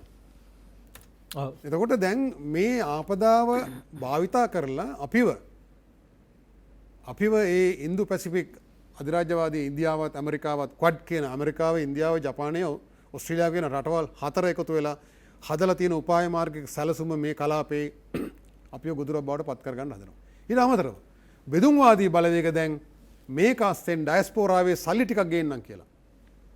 උතුරේ සංවර්ධනයේට ඔවුන් දැන් කොන්දේස් දානවා. පළාත් සභා මැතිවරණයේ තියපන්. ඒකේ මහ ඇමතිවරයා පත් කරද්දි මේ ආණ්ඩුකාරයා පත් කරද්දි මහ ඇමතිගෙන් අහලා පත් කරපන්. එතකොට අපිට පුළුවන් ඉඩම් ප්‍රඥාප්තිය ගේන්න, පොලිස් ප්‍රඥාප්තිය ගේන්න, මහ ඇමති අරමුදල් ප්‍රඥාප්තිය ගේන්න. ඒ වැඩේ කරපන්. එතකොට අපි ඩයස්පෝරාවෙන් ඩොලර් ටිකක් ගේන්න. අන්න ගුවන් කලාපයේ විකුණන් කණ්ඩ හිතනවා වගේ ඩයස්පෝරාවේ ඩොලර් ටිකකට ව්‍යවස්ථාව සංශෝධනය කරලා දෙන්න. එහෙම නැත්නම් අර සත්‍ය සේවීමේ කොමිසම. ඉතා භයානක දෙයක්. සත්‍ය සේවීමේ කොමිසම කියන්නේ මේ රටේ කටයුතු වලට බාහිර බලවේග වලට අත දාන්න අවස්ථාව නිර්මාණය කිරීම. අද ජනාධිපතිතුමාගේ රැස්වීමේදී සුමන් දිනලා ඒක කියනවා ජනාධිපතිතුමාත් ඔළුව හොල්ලනවා. එතකොට මේ බෙදුම්වාදී බලවේගත් හරි මේ දුෂ්කර වෙලාවේ උන්ගේ ඉල්ලීම ඉටු කරගන්න උත්සාහ කරනවා. දැන් මොකද්ද මේ සිදුවීමෙන් පවතින්නේ? මේ සිදුවීමෙන් පවතින දෙය තවදුරටත් අවදානමක් ගන්නවද ජාතික රාජ්‍යයක් හැට? අපි දැන් හැමදාම ජනතාව කල්පනා කරමින් හිටියා අපි ආණ්ඩුවකට බලය දෙන්නේ රාජ්‍ය නැමැති ආයතනය ශක්තිමත් කරන්න. ඒත් හැම ආණ්ඩුවක්ම ණය අරගෙන ඒ ණයබර රාජ්‍යයට ඉතිරි කරලා එතනින් පලා යනකොට රාජ්‍ය දුර්වල වෙනවා, අකර්මණ්‍ය වෙනවා. පත්වෙන පාලකයෝ උන්ගේ පාලනයෙන් රාජ්‍ය ගිලිහෙනවා. ණය දුන්න අය සහ ඒ අයගේ ආධිපත්‍යයේ බලය අනුව මේ සාමාන්‍යයෙන් අපි කියනවා ඒ අයට අනුව තමයි රාජ්‍ය හැසිරෙන්නේ. රූකඩයක් බවට රාජ්‍යයක් පත් වෙනවා. ඒකෝ දැන් මේ සිදුවීම් පවතින්නේ ඒකද? මෙතුමා කියන කාරණාත් එක්ක ගත්තහම දේශපාලනිකව අපි මේක කියවා ගන්නකොට අපිට මේ කාරණේ හරි ලේසි තේරුම් ගන්න. මේක බොහොම මේ පැහැදිලිව විග්‍රහ කරලා දෙලා තියෙන බොහෝ වාමාංශික වාමගාමී නැඹුරුවකින් බලන පක්ෂවලට. හැබැයි අපිට දැන් අද එහෙම මේ අහිමි. දැන් මේ දේශපාලන කියවීම ඉතාම ගැඹුරින් පුළුල් විදිහට සමාජයට කියවා දෙන්න, සමාජයේ කියවීම පුළුල් කරන්න එහෙම දර්ශනයක් තියෙන කණ්ඩායම අඩුයි. කීර්ති මහත්මයා දැන් ඔබතුමාලාගෙන් අපි බලාපොරොත්තු වෙන දේශපාලන දර්ශනයට වඩා ආර්ථික සහ මේ ආර්ථික දර්ශනයක් ඇත්තට මේ රටේ ආර්ථිකය සහ කර්මාන්ත සම්බන්ධව ඉදිරි දැක්මක්. එතකොට දැන් මේ තියෙන අර්බුදය මැද ඔබතුමාලට මේ කරගෙන යන්න පුළුවන්ද? මොනවද අවශ්‍ය වෙන්නේ? දැන් මේ ඊටම කෙටි කාලයක් අපිට තියෙන මොනවද අවශ්‍ය වෙන්නේ? දැන් මේවා ඔබතුමා තාම මේවා අතහැරලා නැහැ තාම මේ කණ්ඩායම කවුරුවත්.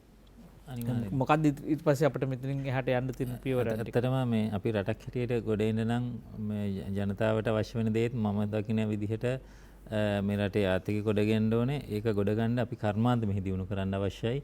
ඒ වගේම අපි යම්කිසි ආදායම් මාර්ගයක් තිබ්බනම් ඒක ස්ථිර කර ගැනීමට උදාහරණයක් හැටියට පිටරට කවුරු හරි යනවා නම් එයාට ඒ අදාළ වෙන ඇග්‍රීමන්ට් එකක් සයින් කරලා එයාගේ මුදල් මෙහාට එන විදිහට ඒක ස්ථිර කර ගන්න ඕනේ. ඒ වගේම මෙතුමා කීප වතාවක් බංග්ලාදේශ කියන්නේ කිව්වා. බංග්ලාදේශ කියන්නේ ඉතාමත්ම පහත් තත්ත්වයේ තිබිච්ච රටක්. හැබැයි ඒ රටෙන් පිටට ගිය ඒ රටේ ඉන්න ඩිප්ලොමැට්ස්ලා ඒ වගේම රජයේ උසස් නිලධාරීන් ඒ රට ගොඩනැගීම සඳහා සැලැස්මක් හැදුවා. එතකොට ඒගොල්ලෝ ගිහිල්ලා කතා කරේ ඒ රටවල්වලට ආදායම් ගෙන්න ගන්න හැටි, ආයෝජන ගෙන්න ගන්න හැටි. මොකද මම සුනිත් බලශක්ති අධිකාරීන් දැද්දි මට හොඳට මතකයි විශාල යුරෝපීය පිරිස් කණ්ඩායම් ආවා මේ ලංකාවේ ආයෝජන කරන රිනිවබල් වලට. හැබැයි අවසාන වශයෙන් ඒ සියලු දේම ගියේ බංග්ලාදේශ වගේ රටවල් වලට, නැත්නම් පාකිස්තාන වගේ රටවලට. ඒගොල්ලෝ ඊටාත්ම සූක්ෂම විදිහට, ඊටාත්ම සුහදශීලීව ඒගොල්ලන්ගේ රටවලට මේ මිනිස්සු ඇදගත්තා. හැබැයි අපේ රාජ්‍යතාන්ත්‍රයේවත් අපේ ඊට පස්සේ ඩිප්ලොමැට්ස්ලවත් අපේ රට වෙනුවෙන් ඒ දේ ඒ රටවල කරේ නෑ. දැන් සරල කතාවක් දැන් අපි දේශපාලනිකව ගත්තාම කීර්ති මහත්මයා දැන් ඔබතුමා කර්මාන්තකාරයෙක් හැටියට කතා කරොත් දැන් මේ කර්මාන්තයක් දියුණු කරන්න මේවා නඩත්තු කරන්න අපිට ණය ගන්න අවශ්‍යයි. රටක් හැටියට අපිට දැන් චීනය ගත්තත් වෙන රටවල් ගත්තත් දැන් ණය අරගෙන තියෙනවානේ. ණය අරගෙන නැතුව දියුණු වෙන්න එමත් ඉන්න පුළුවන්. හැබැයි බහුතරේ ණය වැදගත් වෙනවා. ඒක දැන් මොකක්ද අපිට වෙච්ච ගැටලුව? දැන් මේ ණය අරගෙන අපි ඒක භාවිත කරලා නැද්ද? අපේ ආයෝජනය සඳහා භාවිත කරලා නැද්ද? අපි පරිභෝජනය කළාද? අපි මොකද වෙලා තියෙන්නේ? අපි ණය අරන් තියෙන්නේ අපි ණය අරන් තියෙන්නේ එක්ක ණය ගෙවන්න. එහෙම නැත්නම් අපේ සුඛ විහරණයට. ඒ කියන්නේ මොනවා හරි බඩු ඉම්පෝට් කරන්න. එහෙම නෙමෙයි අපි ණය ගන්න ඕනේ. එහෙනම් කර්මාන්තයක් නම් කර්මාන්තයක් දියුණු කිරීමට අවශ්‍ය මැෂින් වලට. එතකොට අපි ඊළඟ වැලියු ඇඩිෂන් එකට යන්න ඕනේ. මම කර්මාන්තකරුවෙකුට මම නම් ඒකයි කරන්නේ. එතකොට හැබැයි එහෙම ක්‍රියාමාර්ගයක් නෑ. ලංකාවේ අඩු ගානේ ඩෙවලොප්මන්ට් බැංකයක් කියන එකක් නෑනේ. එතකොට කවුද ඒක කරන්නේ? ඒක කරන්න ඕනේ දේශපාලන ඉන්න පිරිස් සහ රජයේ නිලධාරීන්. එතකොට ඒ දෙගොල්ලන්ට ඒ ගැන කිසිම තැකීමක් නැහැ. ඒ කියන්නේ රටක් දියුණු කරනවා නම් ගත යුතු ක්‍රියාමාර්ග තියෙනවා. ඉතින් ඒ එකක්වත් නොකර අපි මේ පක්ෂ මාරු කර කර මේ මොකද්ද මේ විහිළුවක් කරන්නේ? මම දන්නේ මම කර්මාන්තකරුවෙට මම ඉගෙනගත්ත මිනිස්සෙකුට මම දකින්නේ ඒකයි. මේ අපි ඔක්කොම කතා කරන්නේ මේ තනිකර මේ විහිළුකාරයෝ පිරිසක් සමග. හේතුව තමයි රටේ කර්මාන්තකරුවෙකුට ඒ කර්මාන්තය දියුණු කරගන්න දැන් මට උදාහරණයක් ඇටියට මට වැලියුවේට් කරන්න ග්‍රැෆීන් වලට මැෂින් එකක් අවශ්‍ය නම් ඒ තාක්ෂණය මාගාව තියෙනවා නම් මම ස්මෝල් ස්කේල් එක කරනවා නම් මම කියනවා නම් මට ලෝකේ හොඳම ග්‍රැෆීන් හදන්න පුළුවන් කියලා. ඒකේ ක්‍රමවේදයක් තියෙන ලෝකේ ඕනම රටක ජර්මන් කාර්යයක් මම ජර්මන් කාර්යයක් කරා නම් මට ජර්මනිය ඕන තරම් ක්‍රමවේද තියෙනවා ඒ ආයෝජනය කරගන්න. මම ගිහිල්ලා පෙන්නුවම මම මේක හැදුවා. මෙන්න මේක ටෙස්ට් රිසල්ට්ස් මෙන්න මේ රටේ මේ දේ තියෙනවා නැත්නම් මේ ආයතනෙන් මට මේක ගන්න පුළුවන් කියලා. ඒකට ඒ ක්‍රමවේද තියෙනවා. හැබැයි මේ රටවල එහෙම එකක් නැහැ. ඩෙවලොප්මන්ට් බැංක් කියන එකක් නැහැ. ඒතකොට මේ අපිට කමර්ෂල් බැංක්ස් වලින් ණය අරන් අපිට මේ වගේ දේවල් කරන්න බෑ. මොකද මේ එහෙම සල්ලි තියෙනවා නම් මම කෙලින්ම මුලදීම කරගන්නවානේ. එතකොට ඊළඟ එක තමයි දැන් ලංකාවට මේ ගෙඩි පිටින් විකුණනවට වැඩිය ඇත්තටම අපි මොන හරි බැටරි හදන්න වගේ ආයෝජනයක් ගන්නවා නම් අපි හැමතිස්සෙම බලන්නේ අපිට වැඩි වාසි වෙන විදිහට ඒකේ අයිති ඒගොල්ලන්ට නොයන විදිහට කෙටි කාලින් ණයක් අරගෙන ඉවරලා ඒක පේ ඔෆ් කරන්න. ඉතින් ඒක තමයි වෙන්න ඕනේ. හැබැයි ඒ වගේ සැලැස්මක් ලංකාවේ තාම ක්‍රියාත්මක වෙන්නේ නැහැ. ඉතින් ඒක නිසා ඒක බැටරි ක්ෂේත්‍රයට හෝ නැත්නම් අපි කියන ඔය ග්‍රැෆීන් ඒ ක්ෂේත්‍රය වලට අදාළ කරගත්තොත් අපි දන්නවා ඒ හරහා රටේ ආර්ථිකය කොහොමද ගොඩනගන්න ඕනේ. ඒ වගේම මේ රටේ ඕනතරම් ಖನಿಜ සම්පත් තියෙනවා අපිට වැලියුවේට් කරලා එක්ස්පෝර්ට් කරන්න පුළුවන්. හැබැයි ඒකට රජයේ නිලධාරීන් හෝ දේශපාලනඥයන් අපිට උදව් කරන්න ඕන අපිට ඒ දේ කරන්න පුළුවන්. අපි කරලා පෙන්නලා තියෙනවා අපිට ඒක කරන්න පුළුවන්. ඒ වගේම දැන් මුදල් ගැන සම්බන්ධ කතා කරා ලංකා ඉතිහාසයේ අඩුම ඉන්ට්‍රස්ට් එකට ලෝන් එක අරන් දුන්නෙත් මම. ඩොලර් මිලියන 500ක් බැංක් ෆැසිලිටි වලින් අරන් දුන්නා. ඒ කාලේ හැටියට ඒ කමර්ෂල් රේට් එක හැටියට 4.3ට. හැබැයි ඊට පස්සේ මම මෑත ඉතිහාසයේ අතිවිශාල මුදලක් අරන් දෙන්න බැලුවා මේ ලංකාවට. ඒක ගත්තනම් මේ ඩොලර් ප්‍රශ්නේ නැවත එන්නේ නැහැ. හැබැයි ඒක දේශපාලනේ ඉන්න මම නම් කියන්න කැමති නෑ. දැනට දේශපාලනේ ඉන්න ඇතැම්මයි විසින් ඒක කරන්න බැලුවා. හැබැයි නිලධාරීන්ගේ උපදෙස් පිට ඒක කරගන්න බැරි වුණා. එතකොට ඒ කියන්නේ මෙතුමන්ලා දැනගන්න ඕනේ නිලධාරීන්ට කරන්න පුළුවන් දේ මොකද්ද? ඇයි බැරි කියලා ඒ ප්‍රශ්න කළා. ඒ දේ සිද්ධ වුණා නම් ඔය ප්‍රශ්න ටික විසඳලා මේ වෙනකොට. ඉතින් ඒ වගේ මේක දැනුම් තේරුම් කරගෙන මේ යන්න ඕනේ ගමනක් ඇත්තටම. බොහොම ස්තුතියි ඔබතුමාට. දැන් මිනිත්තුක කාලයක් දෙන්නම් වසන්ත බණ්ඩාර මහත්මයා. දැන් ඔබතුමා කියන්නේ IMF 17 තවක් අපි ගියා කියලා. දැන් මතයක් තිබුණා IMF ගියාම මේ ණය ප්‍රතිව්‍යුහගත කරපුවාම අපිට ටිකක් පියවරක් එන්න පුළුවන් කියලා. ඒක විසඳුමක් නෙවෙයිද මේ වෙලාවේ? ඒකට එළියේ තියෙන මතයක් නිසා මම මේ විසඳන්නේ. ඔව් తాවකාලිකව හුස්ම ගන්න පොඩි ඉඩක් ලැබෙන්න පුළුවන්. හැබැයි එහෙම ඉඩ දෙන්න එකත් හොඳ නෑ අතරම. මම මේ ආණ්ඩුවට එරෙහිව යම් සමාජ විරෝධයක් මතුවෙනවට කැමති. මේ ආණ්ඩුවට මේකෙන් බේරලා යන්න දෙන්න හොඳ නෑ. මේ එවලට පොඩි නූල් සූත්‍රයක් දාලා මේක පියමන් කරගෙන ආයි පරණ ගමනම යන්න දෙන්න හොඳ නෑ. මේ වෙලාවේ අපිට මොලේට යහපතක් වෙනවා මේක. මේ නරකම දුෂ්කර අවස්ථාව අපිට යහපත් දේ සඳහා යොදා ගන්න පුළුවන්. ආණ්ඩුව තල්ලු කරන්න දීර්ඝකාලීන ප්‍රතිඵල මෙතුමාගේ එක උදාහරණයක් ඒක විතරක් කියන්න. මේ මෙතුමාගේ කර්මාන්තේ මම ඒ ව්‍යාපෘතිය කියවුවා. ඒක මම රුසියාවේ ආයෝජකයට යවුවා. ඒකේ තියෙන විදියට මෙතුමාගේ පතලෙන් විතරක් අවුරුද්දකට ಖನಿಜ තෙල් ආනයනය කරන ඩොලර් ප්‍රමාණය සම්පූර්ණයෙන් හොයාගන්න පුළුවන්. අවුරුද්දකටම. හැබැයි ඒකට වැය කරන්න ඕන දවස් 8කට ಖನಿಜ තෙල් සඳහා යන වියදම විතරයි. හිතලා බලන්න. කරන්න පුළුවන් දේවල් දහසක් තියදී තමයි මේ හිඟන්නු ටිකක් වගේ වැඩ කරන්නේ. ඒ නිසා ඊට වඩා මට කියන්න දෙයක් නැහැ. මේ අර්බුදේ ගොඩ ගන්න එක මහ වැඩක් නෙවෙයි. මෙන්න මේ ගොන් තකතිරු උපදේශකයන්ගෙන් ගැලවිලා මේ වැඩේට හරියට බහිනවනම්. අපි ඔබතුමාලා කැඳෙව්වා, ඔබතුමාලා විවේචන ගෙනාවා, ඔබතුමාලා බැන්න, ඔබතුමාලා වෙන්න පුළුවන්. හැබැයි අපිට අපේ වගකීම ඕක නෙවෙයි මාධ්‍යයකට අපි නිතරම බලන්නේ.